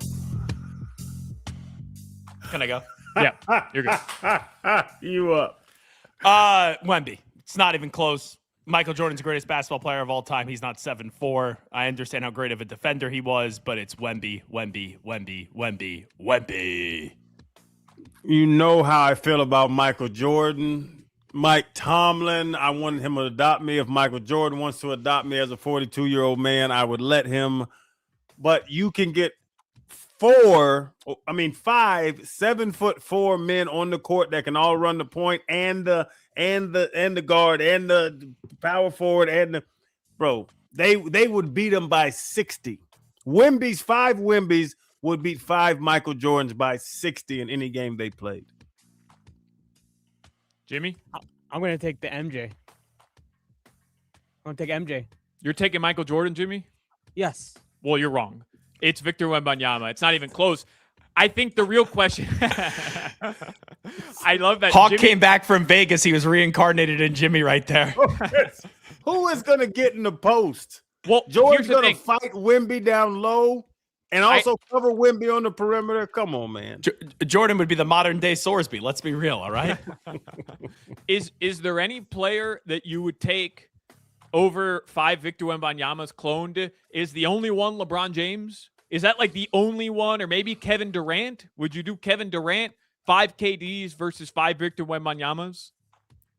You know what? And I hate to say this because he's number 2. I would take 5 LeBrons over 5 Jordans in that situation because Bron can play down low. Bron's 270, 265. Bron can fight down there. Bron can whoop ass and also go out there and hit 3 and also run the point. I would take 5 Brons over 5 Wembys. What about Magic? Could play all 5 positions. Oh, Magic's a big dude too. But he can't shoot. Problem with Jordan. Problem with LeBron, you then have 5 Bronnies. I don't think we need 5 Bronnies. 1 Bronny's enough. Yeah, that's a good point. No babies can be made from these clones, Gil. That's a good point. So last week I was off, and on Talk About It Tuesday, I had fed one to Josh Appel, maybe it was 2 weeks ago. And the question was, Gelb, just to kind of fill you in, because I don't think you heard it. If you had to live for a year as like with one member of the WQAM on-air staff in like a college-style dorm room, who would you pick, right? So everybody kind of gave their ideas. And I'm going to take it one step further, really, because I had FOMO that I missed out on that conversation. I like this one as well. If you had to take a cross-country road trip in the same car with one member of the WQAM staff, who are you choosing? Talk about it.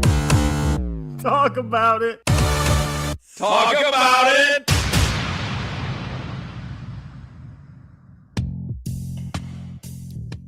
Tobin. Crowder and Leroy, former athletes, too high maintenance. You never know what mood they'll be in. Tobin's just a good time, and he's a big guy. Everyone likes a big guy that has fun. But he's gonna pepper you with his Giannis takes the whole time, and he's gonna make whale sounds out of nowhere. At least I don't have to hear the war stories. Remember when I played for the Browns in the 80s? Remember when I could have signed with the Patriots in 2011? Yeah, Leroy's probably the last person I want to take a cross-country road trip with, Crowder, because he won't shut up and just talk to you the whole time. He kept me in Publix for 2 hours one day, right by the eggs, just bringing up topics. I gotta get out of here, man. I got kids. Honestly, probably Jimmy, because I got a Suburban. I can put him on the third row. Don't even know he's there.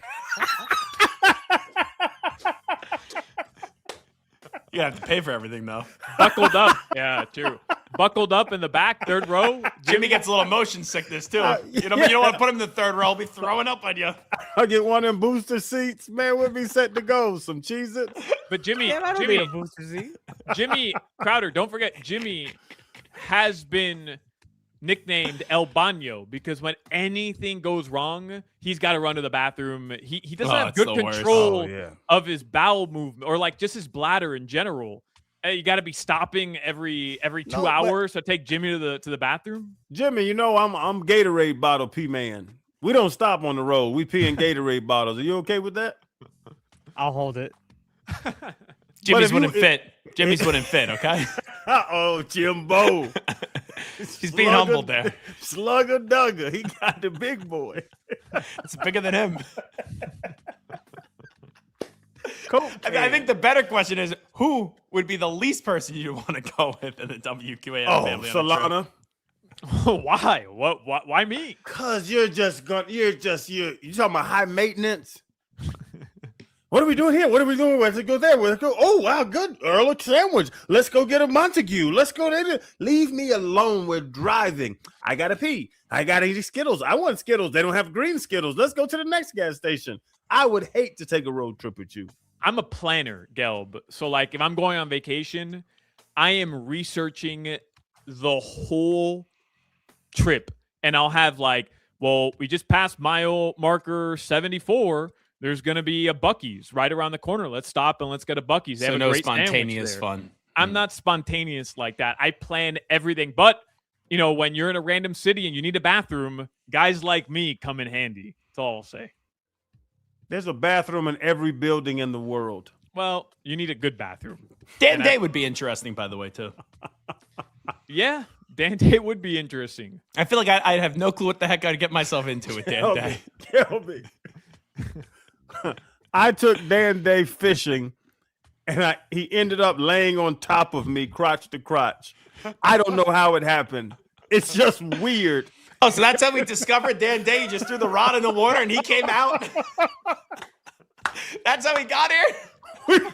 The boat's riding. I'm laying down on the floor taking a nap, and then I look up, and Dan Day's face is in my face. Our crotches are touching. I'm like, damn, what's going on? No, it's good, bro. Don't worry about it. Don't worry about it. Like, this is uncomfortable. I feel like Crowder found Dan Day because he was out on the boat and he just heard some guy screaming, Wilson! It's like, oh, let's go help this guy. Being with Dan is always an adventure. Last on the list, also hard nomination would be Hawk because he just want to listen to yacht rock the entire time. And like, enough with the George Michaels and the yacht rock and the stupid 80s music. Like, we got you, Hawk. But got Hawk he pays for things. Anytime I've gone out with him, he is paid for every meal in Florida that I've been out with him. And I've tried to put my credit card down, and he throws it back in my face. Yep, that's a good point. Great point, because I've actually stopped pulling my credit card out, Gail. For 10 years now working with Hawk, I know he's paying. Well, that's because you're cheap Crowder with those little alligator arms. I take advantage of it now. Can I get 3 hamburgers to go? This guy's paying. Extra side of avocado toast. All right, Gail, what do you think of Talk About It Tuesday? A brief one, but what do you think of it? Love it. It's a great segment. All right. I wish we got to do like 20 minutes of it, honestly. All right. Well, maybe we have time. I have a couple more topics. We can circle back to it a little bit later. Okay. It's Hawk, Crowder, and Solana right here on 104.3 FM WQAM.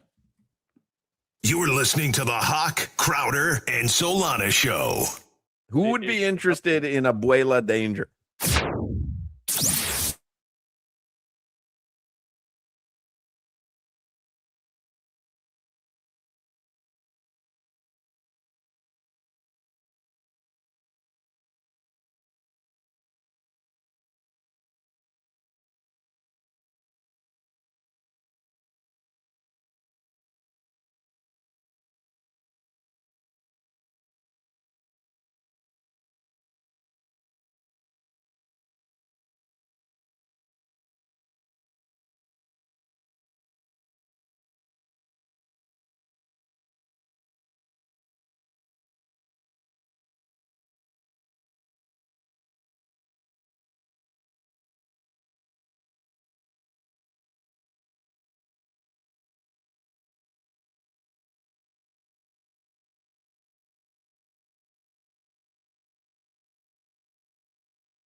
Welcome back in. It's Hochman, Crowder, and Solana right here on 104.3 FM WQAM.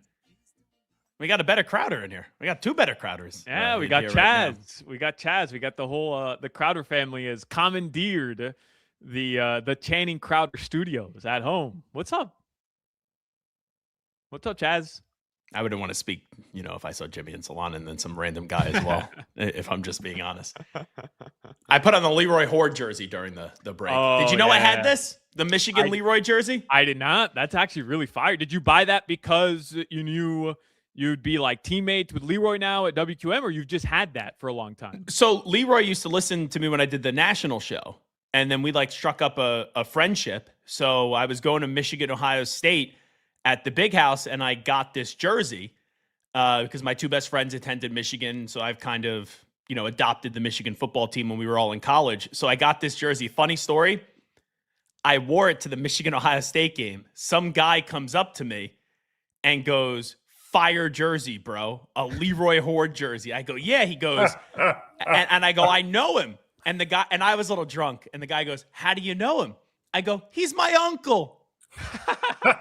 Guy bought me a beer, and my friends are dying because they're like, "You just said Leroy's your uncle?" I'm like, I could have been adopted, you never know. You never know. But got a free beer out of it.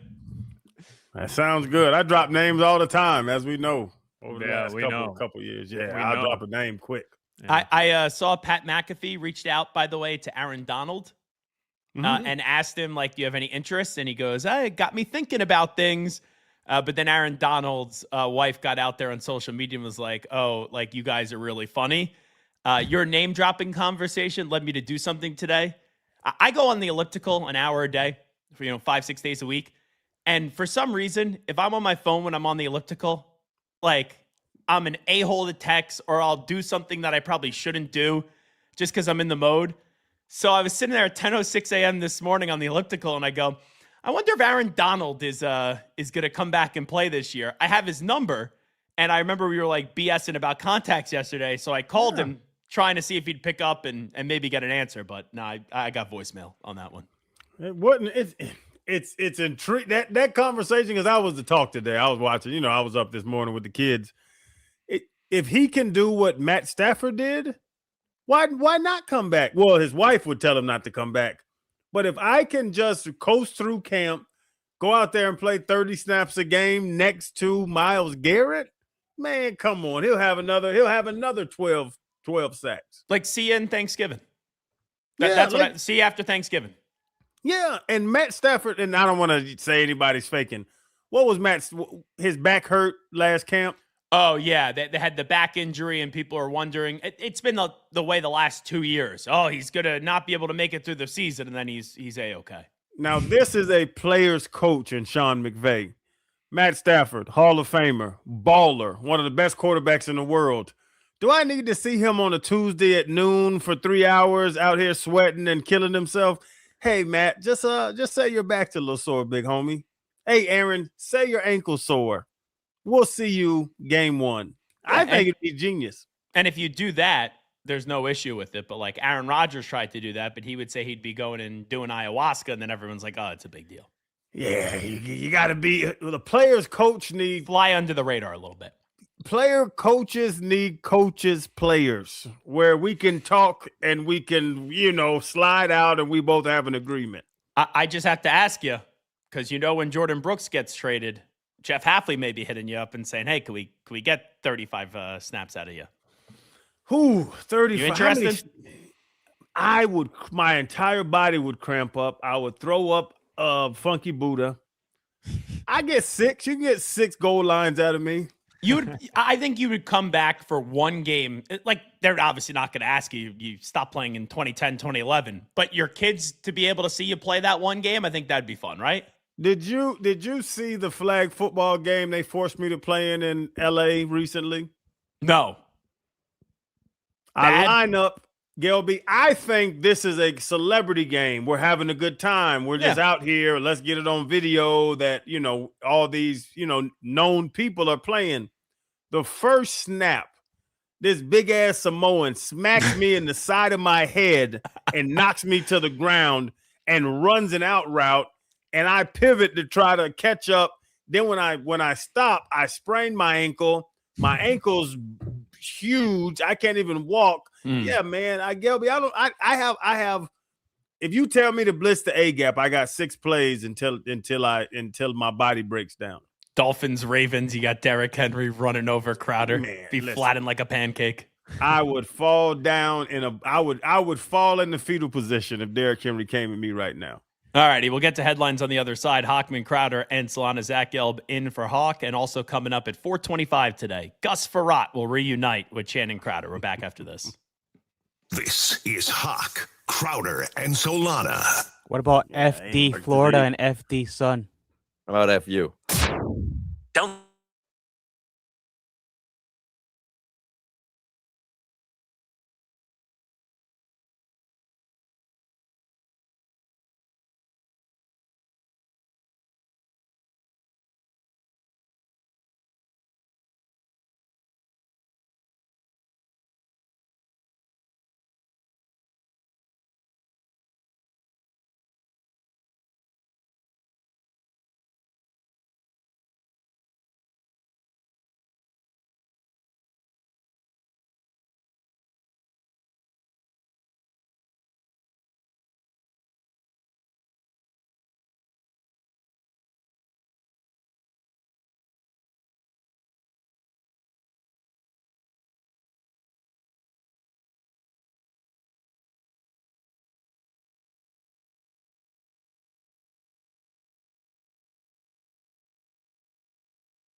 righty, welcome back in. It's Hochman, Crowder, and Solana. Zach Gelb here with you on this Tuesday.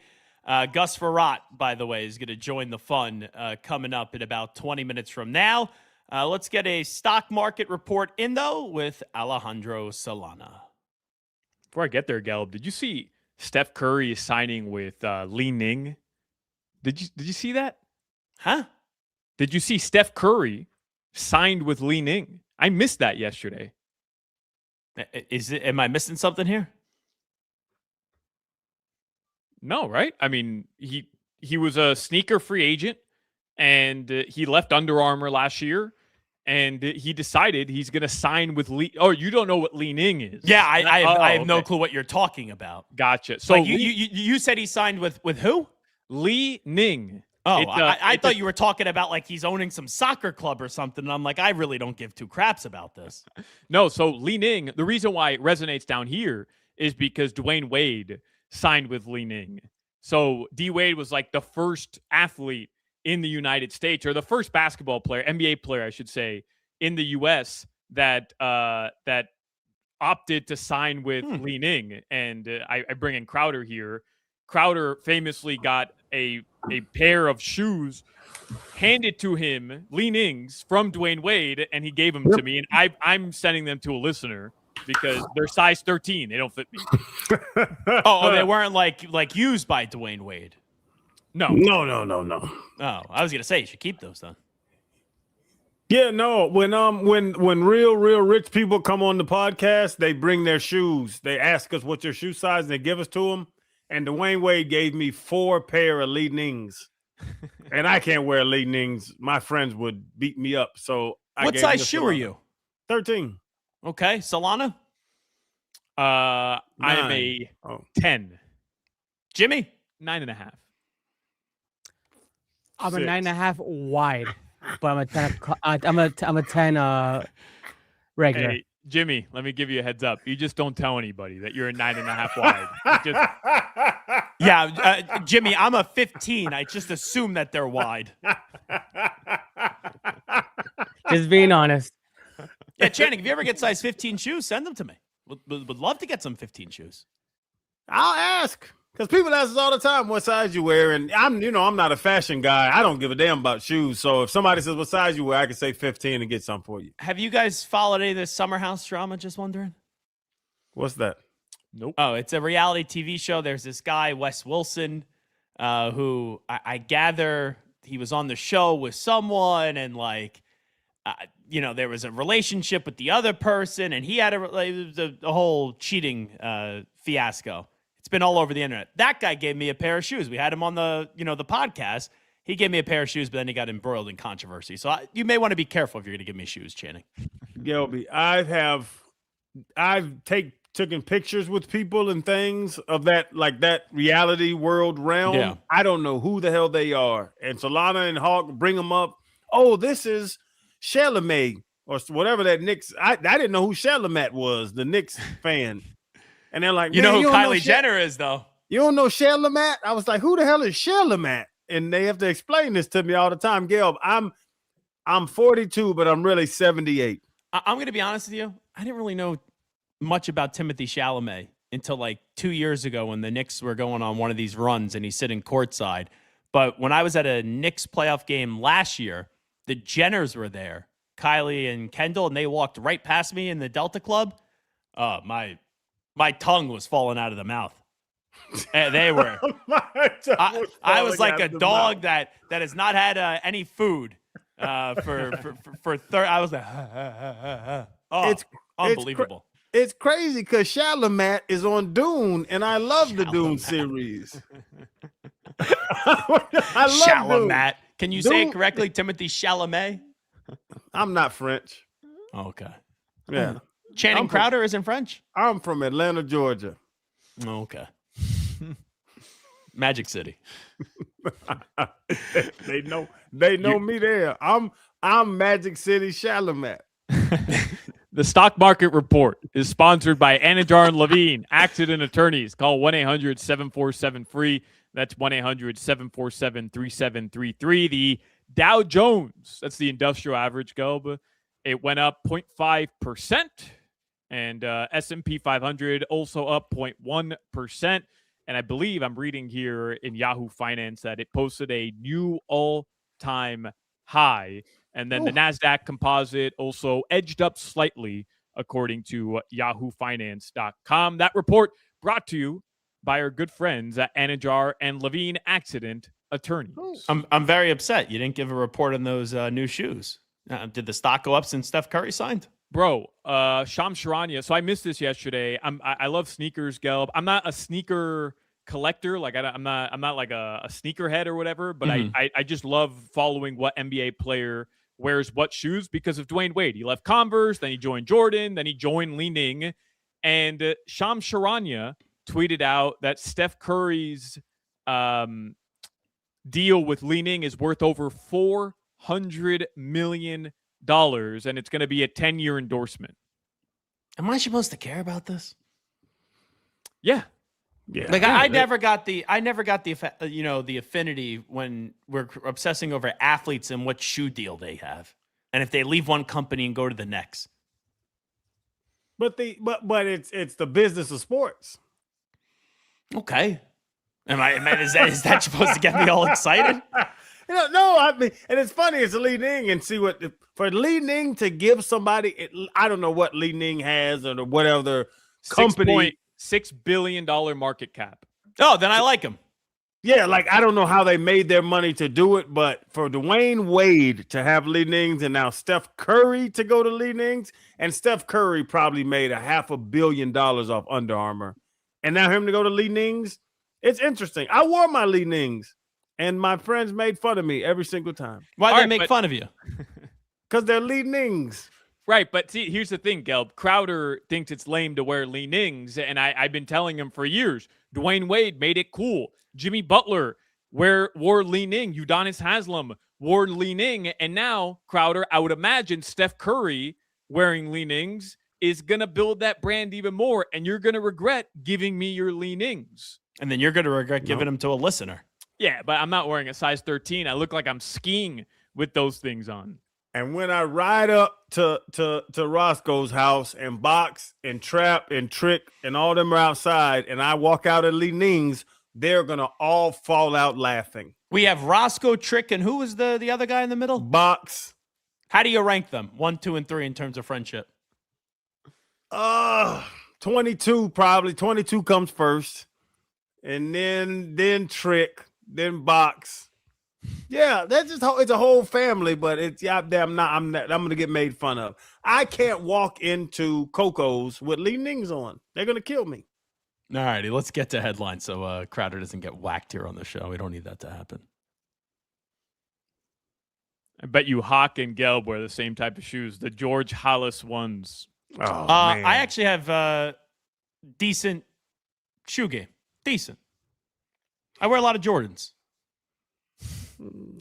And Asics. No. I only wear Asics. So I've become a shoe person like the last 3 or 4 years where I actually care what's on my feet. And, I've been at those radio rows and athletes go, oh, those are nice shoes. That's how I know I'm doing something decent. Yeah, but I know Gelb, like he's the guy that walks into a Foot Locker and they're like, you need help? And he's like, nah, I'm here. I'm here for some J's. You got any of those? No. You got any J's? First off, it's called the internet, and you just, you do the order online, and that's how I do. I'm not walking into no store like that. No, he does the stripes or something. There's some website that people get all their shoes off of. I actually started wearing my Yeezys again because Whoa. I didn't wear them for a while because of what Kanye said about my religion. Yeah. But I spent enough damn money on them that I think I had to start wearing them here or there again. I don't know, man. I don't know. I've put those away, and I try to forget they're even up there because I'm like, I know, but I did that as well, and then they keep on staring me in my face. They're like, when are you gonna wear me again? When are you gonna wear me? Solana, who's the Heat big man? Khalil Ware? No, the other one. That was very disrespectful to the Jewish community. Hey, Miles Leonard over there. Hey. Well, that's a real piece of crap. Hey, Miles Leonard, what's up, dude? Man. That was a real prejudice bastard. You're wearing You're wearing Yeezys, really? I try to, I'm walking all over Kanye. That's how I look at it, right? Okay. All right. Okay. All right. Anyways, We want prenup. We want prenup. Yeah. I'm in need. Your weather. I'm sorry. Let me get the headlines first. I skipped all over headlines. That threw me off a little bit. Make it quick. Miles Leonard. No church in the wild. They're brought to you by Doral Kia. You always pay less with your pricito at Doral Kia. Visit us at Doral Kia or at DoralKia.com. Gelb, I've seen Kanye West in concert. I'm not kidding. 8 times in my life. I was a huge Kanye West fan growing We know up. your prejudice. He's coming to Tampa, and he's having a second show in Tampa because he's been kicked out of all these European countries. You can't trust him anymore, though. And I've been thinking to myself, like it's this conversation I'm having internally, this internal dialogue of like, well, if I just put a hat down like Adam Gase, nobody will even know I'm there. No, but here's the thing. You don't know what to expect. Like, he could go out there, perform a great show, or he'll just ramble for 40 seconds and then walk off stage. I saw Kanye. I'm seeing Jay-Z this summer. He's playing at Yankee Stadium, but one of the best concerts I ever saw was Jay-Z, Kanye, Watch the Throne. Yeah. 2012 at the Garden was unbelievable. It was better here in Miami, just so you know. In Miami, I love Miami. Like, you make it out like I hate Miami. I love Miami. I love your food. I love your weather. I love your women. Everything's great about Miami. I have no complaints. Funny story about that concert, Gelb, the Watch the Throne tour. That's where I met Omar Kelly. I was a senior in high school. Puking in the bathroom because you had too many edibles, probably. I just happened to buy tickets with my boys. We drive up to Sunrise. We saw it at the Amerant Bank Arena. I think back then it was the Bank United Center or whatever. And sitting next to me, literally next to me, was Miami Dolphins beat reporter for the Sun Sentinel at the time, Omar Kelly. And we're all huge Dolphins fans. Like you can imagine, we were annoying as hell talking to Omar about the He must have loved that. Let me tell you. Nothing like a nerd coming up to him as No Church in the Wild comes out and you have Solana. Hey, I'm looking for an internship. I really want to become part of the media. Can you help me, Mr. Kelly? So what's the point of concerts again? Oh, okay. Yeah, Crowder's concerts are stupid. I don't like music. No, I don't say I don't like music, but you're listening to the Drake songs show the last show you ever went to? No, I go to concerts. My wife loves music, but the concerts, like you go to concerts and watch people sing songs that you already know they sing, and you just stare at them. I don't get concerts. I don't understand why people like concerts. That's not just a bad take. That's an hellacious take. Like Crowder's what's the enjoyment of staring at? Jay-Z sing other than listening to Jay-Z sing? I think it depends. Usually, rap shows in person kind of stink. But you go to like a rock and roll show in person, awesome. Like I love Wiz Khalifa as a kid. I saw Wiz Khalifa in concert. He stunk. I saw Lil Wayne last year in concert. Stunk. But you go see Bruce Springsteen and the legendary E Street Band, phenomenal. Because they set off fireworks? I can buy fireworks. I didn't say we were going to Kiss. I didn't say we were going to Kiss. If we saw Kiss, they'd be setting off fireworks. You just got to culture yourself a little bit more, Crowder, right? I need to see fireworks and stand there and get sweaty and buy $18 beers. I don't get concerts. It's his worst take, man. It really is. Meanwhile, he dropped like 8 racks to go watch Beyonce. Took his entire family in a party bus to go watch Beyonce. Whatever. I saw that video. My family didn't love it. I saw that video, Crowder. He was like, "Oh, the single ladies! Oh, the single ladies! Oh, the single ladies! Put your hands up!" Sooner or later, Beyonce was singing songs that I already know. Yeah. Can I ask you a serious question? If Beyonce saw your wife and then said, "That guy Channing over there looks really good. Get me his number," would that be fine? I would faint. I would fake faint. It's a double standard. And go into convulsions. You're a hypocrite. We need to change the situation. I don't like what's going on. I'm uncomfortable. Okay. Well, modeling uncomfortable conversations with Channing Crowder. Move over, Emmanuel Acho. I would fall on the ground and start convulsing. She's my childhood crush, Beyonce. I told that to my girlfriend. She's like, Beyonce? Really? I'm like, please. Mine was Alicia Keys. Mine was Serena Williams. She's coming back, I think. She is gonna play. She's gonna play doubles. The Marlins, they play tonight against the Washington Nationals. This portion of the program is just Zach and Channing trying not to get canceled. The views of Alejandro Solana do not reflect the views of 560 and 104.3 FM WQAM.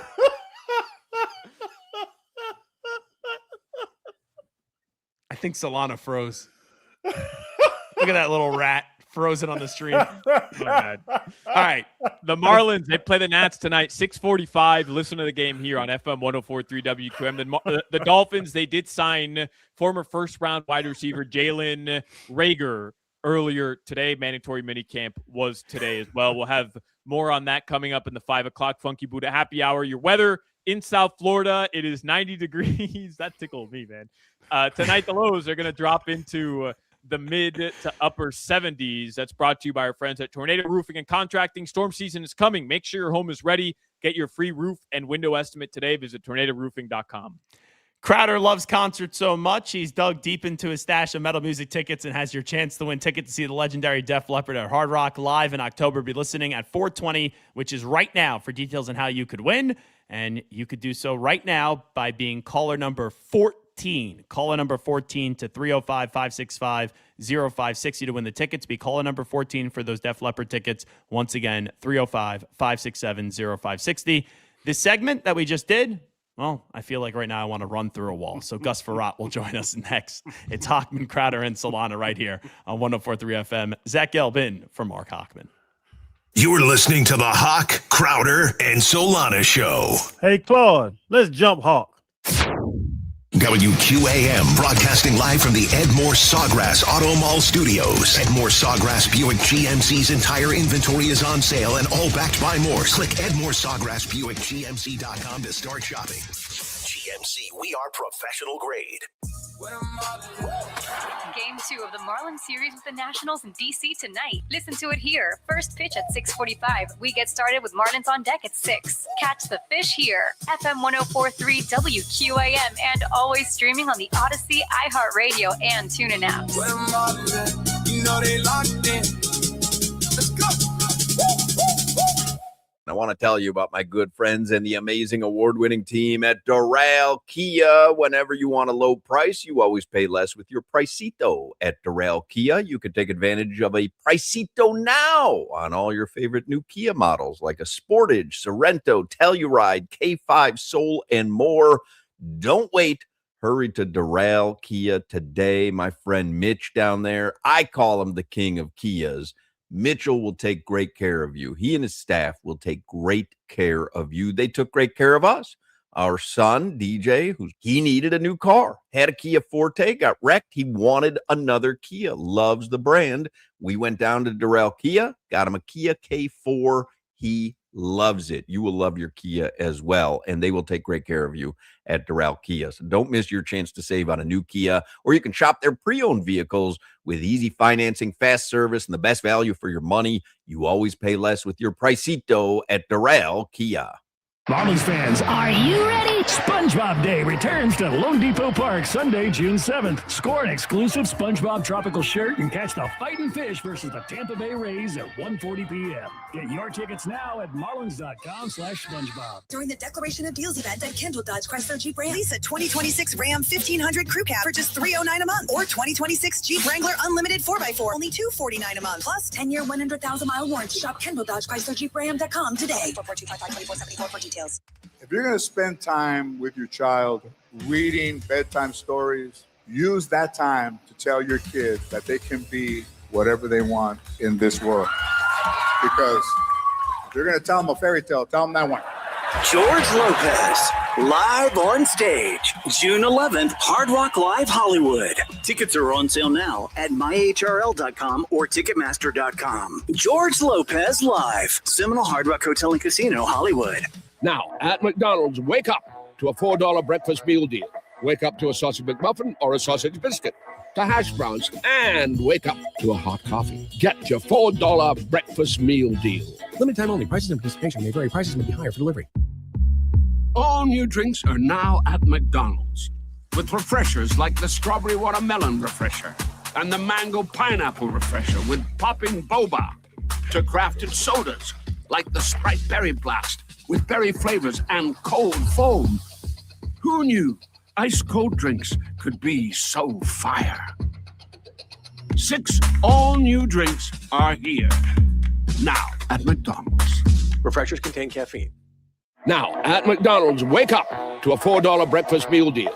Wake up to a sausage McMuffin or a sausage biscuit, to hash browns, and wake up to a hot coffee. Get your $4 breakfast meal deal.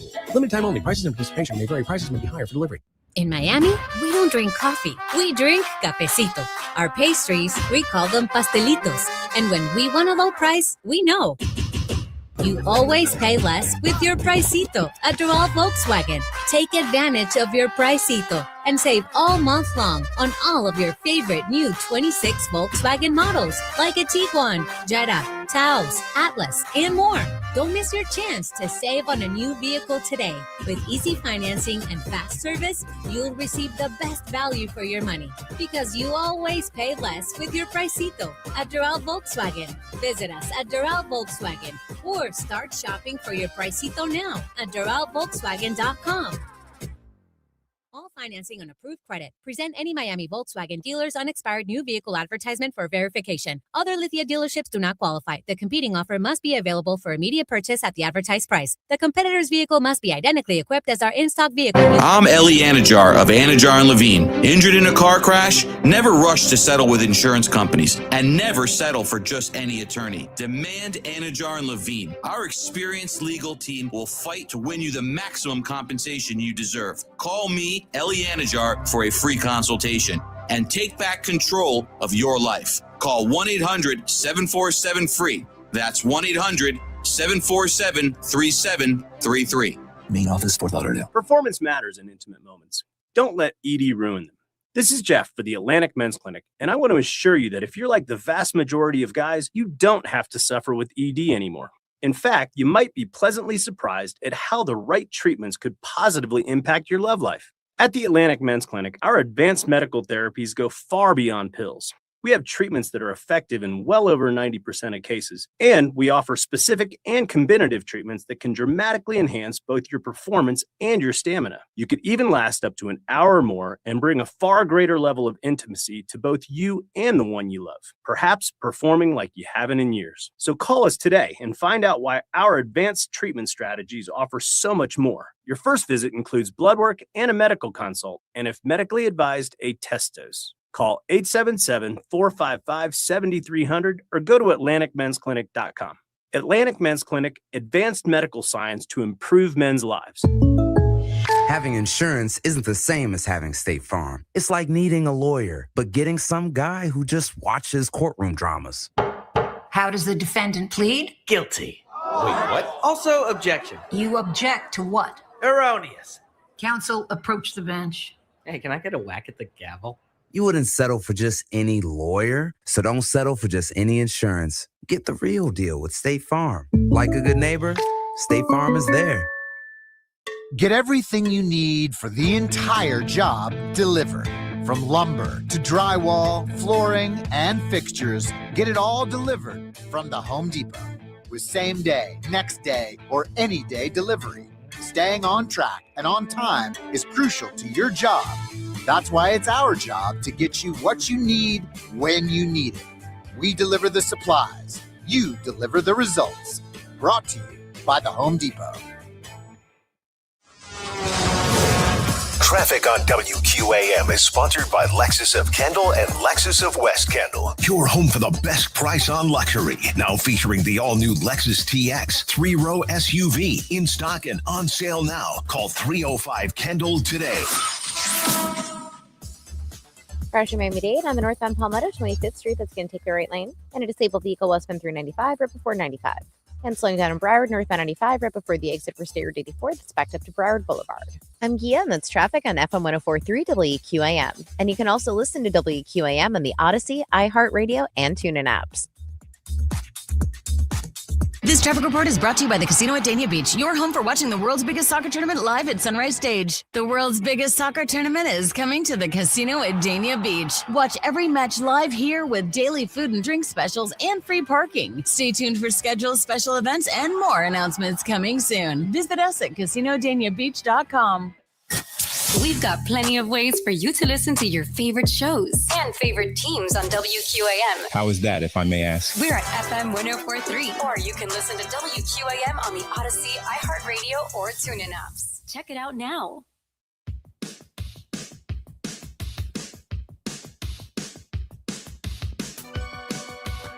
Alrighty, welcome back in. It's Hochman, Crowder, and Solana. Zach Gelb in for Hawk. Gus Farrat joins us on the Toyota of Hollywood hotline. Shop over 2,000 Toyotas on sale at one location. Toyota of Hollywood on 441 between Hollywood and Sheridan. ToyotaofHollywood.com. Gus Farrat, how are you, my friend?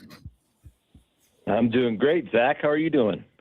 Doing fantastic. So what is it like to reunite with Channing Crowder? You were in the league for a long time, like 10 years, and then you see this guy Channing right at the start of his career. What were your first impressions of Channing? Gelby, Gus got 21-year-old Channing. I'm 42 now, but Gus got a very good look at the old school Crowder. Well, Gus, it's many years later, but I apologize. Else. Not a care in the world. Not a care in the world. Didn't matter what he said, what he did. He was doing it. and Gus, the story's been out with Saban with my rookie show. When you were in that rookie show with me, what did you think when I walked that young lady into the building? I was wondering if Nick was going to have a heart attack, and I thought maybe half the team might have wanted that. But it was kind of intense and crazy because Nick was not that kind of guy. But he took it pretty well, actually. I was surprised. I don't know what the linebacker room was like after that, but it was kind of an intense rookie show. Yeah, he was on the podcast, and till this day, that was like Gus. That was like probably about a year and a half ago. Terry never knew about it, and we brought the story up. He was like, "Do you know Miss Terry might watch this?" And that was his only concern about the whole story, was that his wife hasn't known that story in hell, it's 15 years now, 20 years now. So that was the funniest thing in the world, that he was like, man, hell with all that. It was fun, but I don't want my wife to know about that story. Yeah. Well, it wasn't that big a deal. Not like anything happened. So it was all in fun, all in jest. And I think that if she did see it, it wouldn't be a big deal. I think maybe Nick's taking a little bit over the top on that one. Gus Farrat here with us on Hochman, Crowder, and Solana. Zach Gelb for Hawk. I've wondered this because obviously we all know you were here in 2005, and then the next year you had the whole Drew Brees, Dante Culpepper situation that did go down. Were you ever close to coming back and playing another season for the Dolphins? Yeah, I was under contract, and Nick cut me. He brought me into the office, and he said, my first year, I had a minimum salary, and everything was all incentive based. I made every incentive I had, and that increased my second year salary tremendously. And I don't think Nick liked me very much, so he released me. And then while he was cutting me in his office, he asked me what quarterback I thought he should take. So that was kind of an insane moment for me, but. Yeah, it's just the way the league is, and he was the head coach, and it happens that way. I would have loved to come back to Miami. I had so much fun there. I was in great shape, and we had some trials and tribulations that year, but we had a great team. And I thought that we were just in a division one of the best franchises in NFL history we were playing against every year. Other than that, I thought we did pretty well. Well, as the story goes, we know that the medical staff flunked the Drew Brees physical, and then they ended up going with Dante, and Drew goes on to be a Hall of Famer and wins a Super Bowl. Who did you recommend to Nick when he asked you which quarterback they should go with? Well, I played with Dante for a while, so Dante was a friend of mine, and I always liked what Pep could do. Was an incredible athlete, was a big dude. I didn't really know Drew. I mean, just from watching him, knew he was a good football player, intense. But my recommendation was, anytime somebody has a shoulder problem, which I've had many, and you can come back from that kind of stuff now because those doctors today are amazing and can put you back together. But, I said, Dante, yeah, he has a bad knee, but, I think that he can overcome that. And, I just didn't work out that way. But, Dante was a good friend of mine, and we played together in Minnesota, and he was an incredible athlete. Yeah, Pep's my dude too, Gus. And don't play golf against him because he's gonna sandbag you for about three holes, and then he's gonna whoop your ass in the back end. But with Saban, I tell people, what's your opinion on this? Because they asked me about Saban in the NFL, and I don't know if that dictator college mentality can work in the NFL. Because you remember he got into it with Truck, he got into it with Zach, he got into it because it's not a kid looking at this god of a coach. It's two grown men that are working together. How do you feel about that? Because people always ask me, could Nick Saban succeed in the NFL if he came back? And I always tell them no, because I think he needs that dictatorship to be what he was at Alabama and LSU. Yeah, I mean, that year I was a captain. There were 4 captains, but there were 8 of us that were in a leadership group. And after the first 2-day practice, we're sitting in his office, and, he was really interested to see how practice went and everything. And everybody that was in there, from Junior Seau to Jason Taylor to Zach Thomas, Chris Chambers, Randy McMichael, all of us were in there. And we said, Coach, we love working hard. All we want to do is win. And to every man there, we said, we want to win. The only thing we want to do is after we do our active stretch and we sit down to stretch, we want to take our helmets off. And I don't know if you remember this, you might have been too young, but that was what we said. That was all the leadership. So when we went to the second practice, we went outside, everybody's watching Junior. Junior was the ultimate leader. He was the oldest guy on the team. And, obviously his background and what he did, we were all watching him. So Junior sits down, takes his helmet off, and puts it beside him, and the rest of the team does the same thing. And Nick comes out and tries to do the dictator thing and says, I didn't say you could take your helmets off. Put your helmets back on. And I think just from that point on, he kind of lost a little bit of Junior Seau and lost a little bit of the rest of us, because that was the only thing as leaders we asked was just to take that little break before practice. And he didn't have control of it, so he had to squash it. And that was when, and I don't know if you remember this, Channing, but he and Junior got into it quite a few times on the practice field. Oh, no, Gus, I remember when Junior started making fun of him because he wore those pants with no belt, the beltless pants. And then Junior would make fun of him in front of the whole team. And you know how Junebug is. God rest his soul. We all love Junior. And I remember, I'm a young player, and Junior's making fun of Nick Saban, and everybody's laughing. But you could tell Nick wasn't in. He wasn't in on the joke of making fun of his beltless pants. No, and that was the thing. I've seen plenty of things in my time in the NFL, and being as leaders, sometimes coaches have to give, sometimes players have to give. And when your leadership comes in as a coach and asks for one thing that isn't a big thing, it wasn't like hey, coach, we got to have different clothes. We got to do this, do that. It was a very simple thing. But it was him giving up control, like you said, and that was hard for him. And so, he lost a little bit of that with us. And, I got into it during games with him. Mm-hmm. I remember Scott Linehan pulling me away from him, and you can't talk to the head coach like that. And I'm like, he can't talk to me like that. So he's gotten into it, and what the thing about it is, Channing, when you're 35 and you're a man and you're an adult, when somebody else is trying to talk to you like that, sometimes you get your back up a little bit, and you got to stand up for yourself.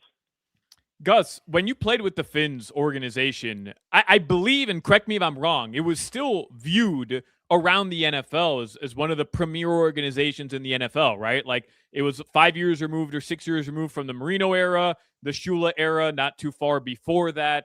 So it was still viewed as maybe one of the standards of the league. Even 5 years without a playoff victory once you got there was probably too much for an organization like Miami.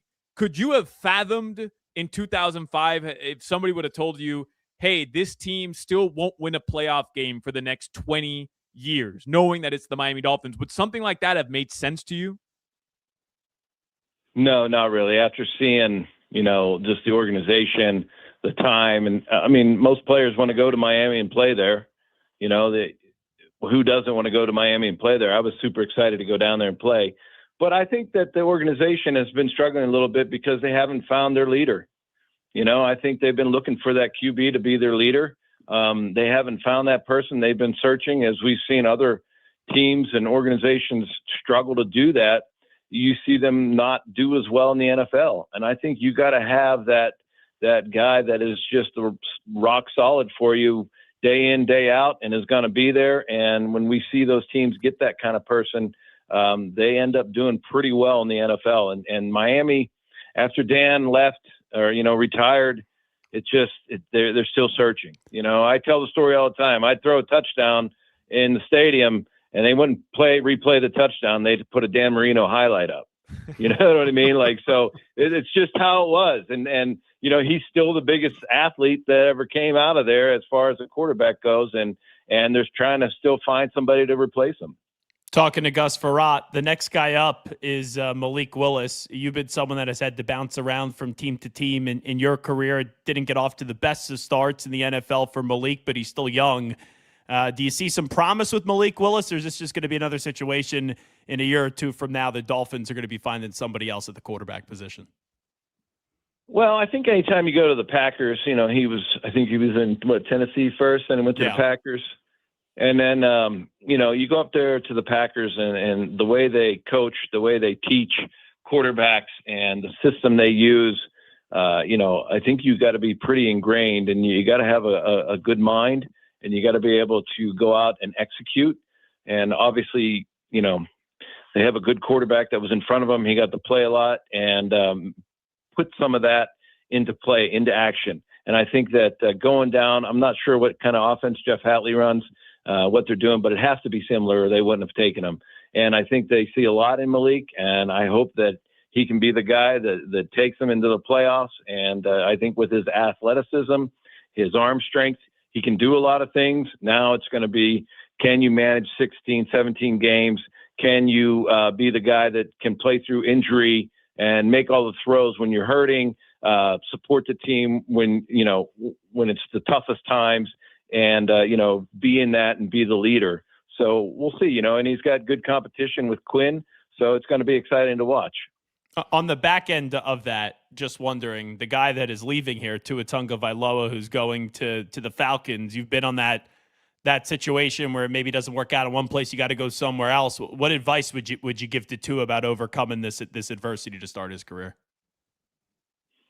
Well, I mean, I think Tua, obviously, it wasn't always great for him in Miami. I think he did some really good things. I think for him, it's just the mental game. And it seems like he's a really good person. He has a really good personality, gets along with his teammates. I don't hear a lot, from different people about that. And so I think it's just going out, working hard, and your opportunity is going to come again. So when your opportunity comes again, can you take advantage of it? Can you make the most of it? And as a backup, it's hard. You have to go in, you have to get the trust of your teammates. You have to go in and work really hard, knowing that you're not the guy that they're all watching, right? So, but when you get that opportunity, all of a sudden you are the guy and you have to go out and perform. So if he gets that opportunity, my suggestion would just be, learn the offense, learn the system, get to know everybody on that team, so that when you get in that huddle with all those guys, you step right in and you're comfortable and you can make all the plays. And Gus, speaking of like Malik Willis, who hasn't had much experience, I won't say his starts aren't that way, but even like a Mendoza in the Raiders, what's that biggest transition to being the guy? Because even what Gilby was talking about, you're the guy, and even moving around teams, but you're the starting quarterback of $1 billion organization, and What is that like, being that guy and trying to make the transition that Malik is making as a veteran, but he really hasn't been that guy, in a Mendoza in Las Vegas, trying to be that guy of a team that is known only 32 in the world? Yeah, it's a hard thing. It's not for everyone. And, we've seen first-round picks do good. We've seen first-round picks do bad. We've seen late-round picks do really well. We've seen them not do well. So I think it's just a mentality thing. I think it's that, you have to have some ego involved in it, but you also have to be humble in the same sense. You have to go out and you have to perform, and you have to be a leader. And that doesn't mean you have to break everybody down. There's just a certain dynamic.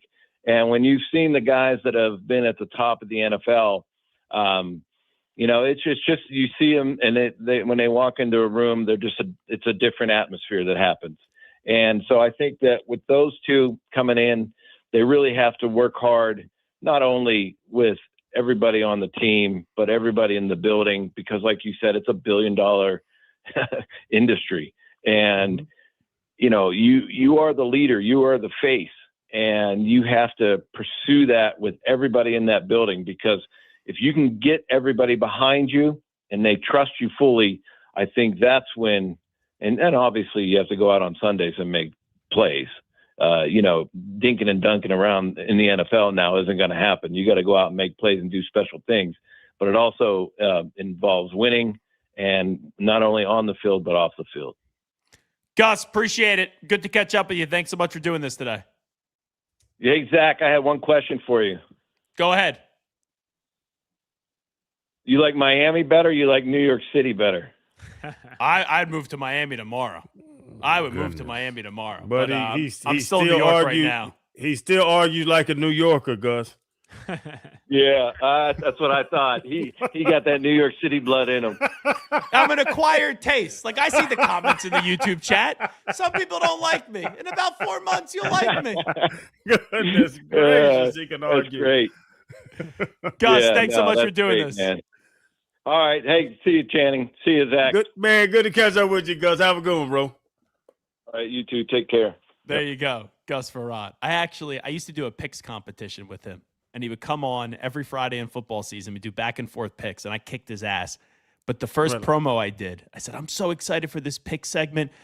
I'm going to run through a wall. I have so much energy. And I put a helmet on and tried to run through a wall. He called me. He was not too happy with that promo.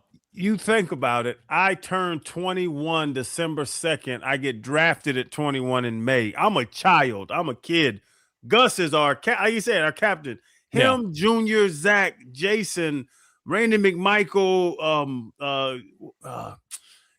Kevin Carter, Vonnie Holiday, like all these 40-year-old men, and they're my captains. And then I'm just walking in, like he said, bopping around.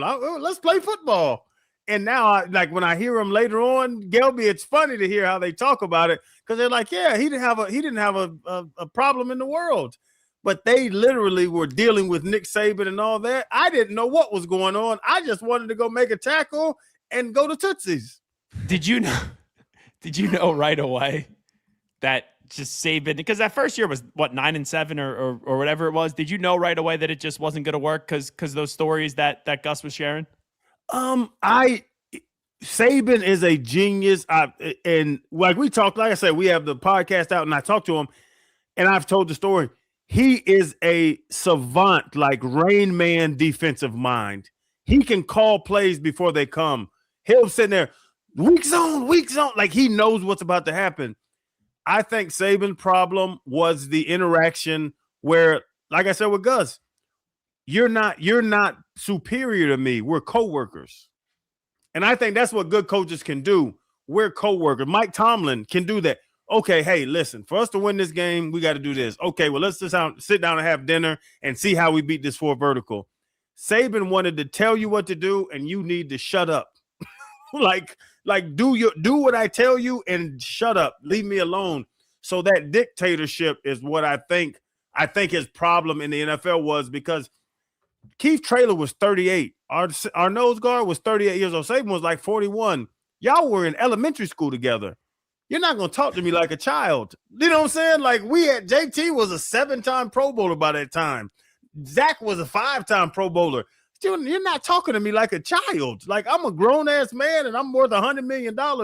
Let's sit down and figure out what we need to do. You're not going to talk to me crazy. And I think that's where the separation where Saban, I think that's why he thrived in college, but the league kind of was tough on him, because those grown men aren't going to deal with anybody yelling at him and cussing him out.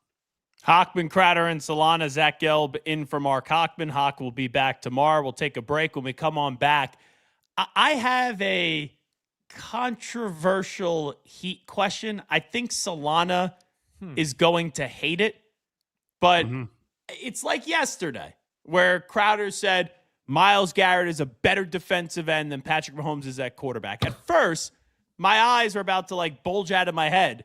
But then the more I thought about it, I said, Crowder's actually right. I'm going to ask a question that I know Solana's not going to like. But after he thinks about it more, I think he may come around. So we'll take a timeout and we'll come on back after this. First off, though, Crowder, tell him about, your favorite doors. Yes, I'm telling you, hurricane season is here. It's June. If you've been in South Florida, you know hurricane season is bad. You got to have those garage doors ready. If they're outdated, damaged, or not hurricane ready, don't wait. You got to call Allied Doors. If you haven't called Allied Doors yet, I've been telling you about Allied Doors for months now. They have been serving South Florida since 1966. 60 years of trusted family-owned service. They know what they're doing.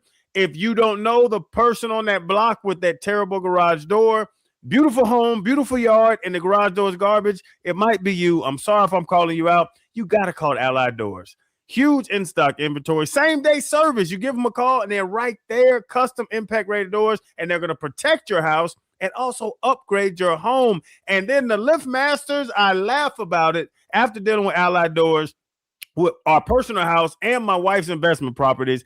I thought every garage door took 45 seconds to get up. I thought everything made the noise and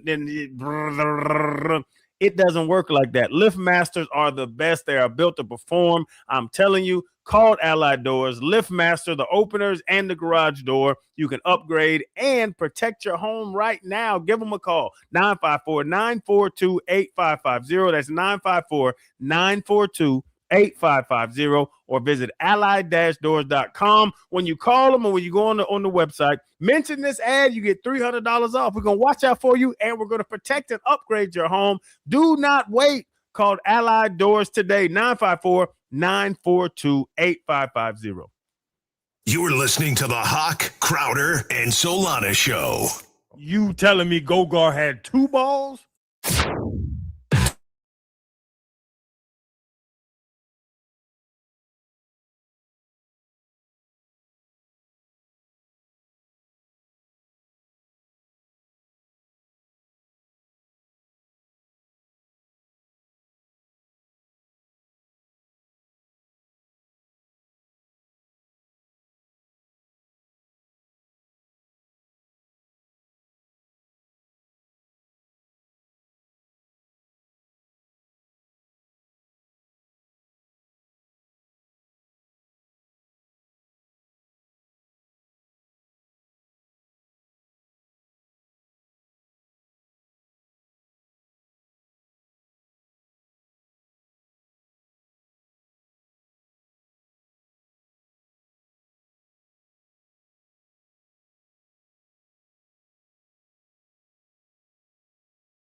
righty, welcome back in. It's Hochman, Crowder, and Solana. Zach Gelbin for Mark Hochman. 5 o'clock, Funky Buddha Happy Hour brought to you by our friends at Funky Buddha Brewery. Good vibes on tap. I have a controversial question, and it was like a dark thought that I had last night. So Myles Garrett, we know, got traded yesterday, and he's off the Browns to the Rams. I have been on the record saying when we look at the NBA, I believe the Heat are going to acquire Giannis Antetokounmpo. Let's say the Heat do not acquire Giannis. Let's say Kawhi Leonard doesn't get traded, and Miami's sitting there and it looks like they're going to get shut out. Do they at all? And I understand Bam's national prominence the last 2 years has taken a big step up, and people are really, really respecting Bam. Do the Heat at all consider, if they get shut out this offseason, trading Bam Adebayo because of the fact that they could get a lot back for him? No. Should they? That's a different question. And I don't think they should trade Bam. But should a front office trying to make prudent decisions, who's kind of been stuck on this hamster wheel of just mediocrity, being a play-in tournament team, this year not even making it through the play-in tournament, and striking out in this new era of the NBA where you trade for superstars rather than landing them in free agency, should a front office consider making some seismic shakeup to their team if they were to strike out on some of the premier free agents, or premier trade targets this offseason? I think the answer to that should be yes, you consider it. Will the Miami Heat trade Bam Adebayo this offseason or next offseason? No. I'm going to look at it different, Gelby. Listen to this now. I didn't know you were going here. Should Bam ask to be traded? That's what I was going to ask you. You being the former player, now Miami's a great destination. The organization has so much national respect. You're 28, 29. If they don't get Giannis, there's really no path to winning here. Would you then request a trade? Gilby, it's funny, you're a New Yorker and the Knicks and all that. I brought this up before. Bam's going into year 10, right, Solana? This will be 10. Yeah. Like, how long do you sit around? They've been to finals. They've done that. But at some point, these dudes want to win a chip. And if you're to the rebuild part, if you don't get Giannis to the rebuild part, does Bam want to come back and play with puppies? He's playing with Khalil. He's playing with Donovan Mitchell. Davion Mitchell. He's playing with Pella Larson. Is Bam really going to win? And if he sits back and he's looking at his beautiful girlfriend in Asia Wilson, who's winning WNBA MVPs and winning championships, am I ever going to win a championship down here before my time is done? I don't know if Bam moves forward before the Heat move forward. And I know he's probably not thinking about the NFL, right? I understand that when I say that. But for a guy like TJ Watt, he's in a situation that's an organization like the Heat in the Steelers, right? Well-respected, always solid. TJ Watt, guy doesn't win playoff games, and he's stayed. So I wonder, probably the better part about it is if Bam, you're right, thinks about divorcing rather than the Heat think about divorcing Bam. Yeah, except TJ Watt didn't go to 2 NBA finals in a span of 5 seasons. TJ Watt isn't a part of an organization that put him in a situation to go win or to go get to 3 Eastern Conference finals. But TJ's a better player in his sport than what Bam is to his sport. I don't think that's crazy. But no. I don't think it's crazy either. But my point being, TJ Watt literally has never gotten out of the first round as a member of the Pittsburgh Steelers and really has never had a chance to go win a Super Bowl. Bam Adebayo's been to the finals 2 times. It's not like a Kevin Garnett situation in Minnesota where he spent 10 years and literally never sniffed an opportunity to go play for an NBA title. Like, Bam has had those opportunities. So to pretend like the Heat have kept him from ever sniffing some sort of winning situation, to me, is folly, because he's been to 2 NBA finals. But folly. I like that. So he wants to win that thing. Does he want to be Charles Barkley? Does he want to be Damian Lillard? I understand why that conversation could come up soon, But right now, the idea, we talked about it a million times, the idea that Bam right now would go to the Heat front office and say, hey, Pat, I'm sick of this. Get me out of here. To me, is just ridiculous. He talks time and time again about wanting to be the Heat's all-time leading rebounder and pass Udonis Haslem. Like, he's been adamant about that. He still has another season left to accomplish that. He talked about Dwayne Wade's all-time scoring achievements with Miami. He wants to be in that conversation. Like, he clearly likes it here and wants to be here. And this franchise, by the way, took him 14th overall when nobody else had him going in the first round. That has to count for something. The summer of soccer is here, and we're giving away a soccer swag bundle valued around $250 from Sinbad Sports in the Coral Ridge Mall in Fort Lauderdale. For your chance to win, text the word Messi to 20357. That's Messi to 20357 for more information. Go to WQAM.com. This is a text contest. Message and data rates may apply. Don't text and drive. I know we got to quickly squeeze in headlines, Solana. We do, because the Miami Marlins do play tonight. They're brought to you by Doral Kia. You always pay less with your Pricito at Doral Kia. Visit us at Doral Kia or at DoralKia.com. Marlins, Nationals, 6:45. You can listen to that game right here on FM 104.3 WQAM. In order to make room for Jalen Reagor, the Dolphins' newest wide receiver who they signed earlier today, they had to waive linebacker Jordan Colbert. So they did that earlier today.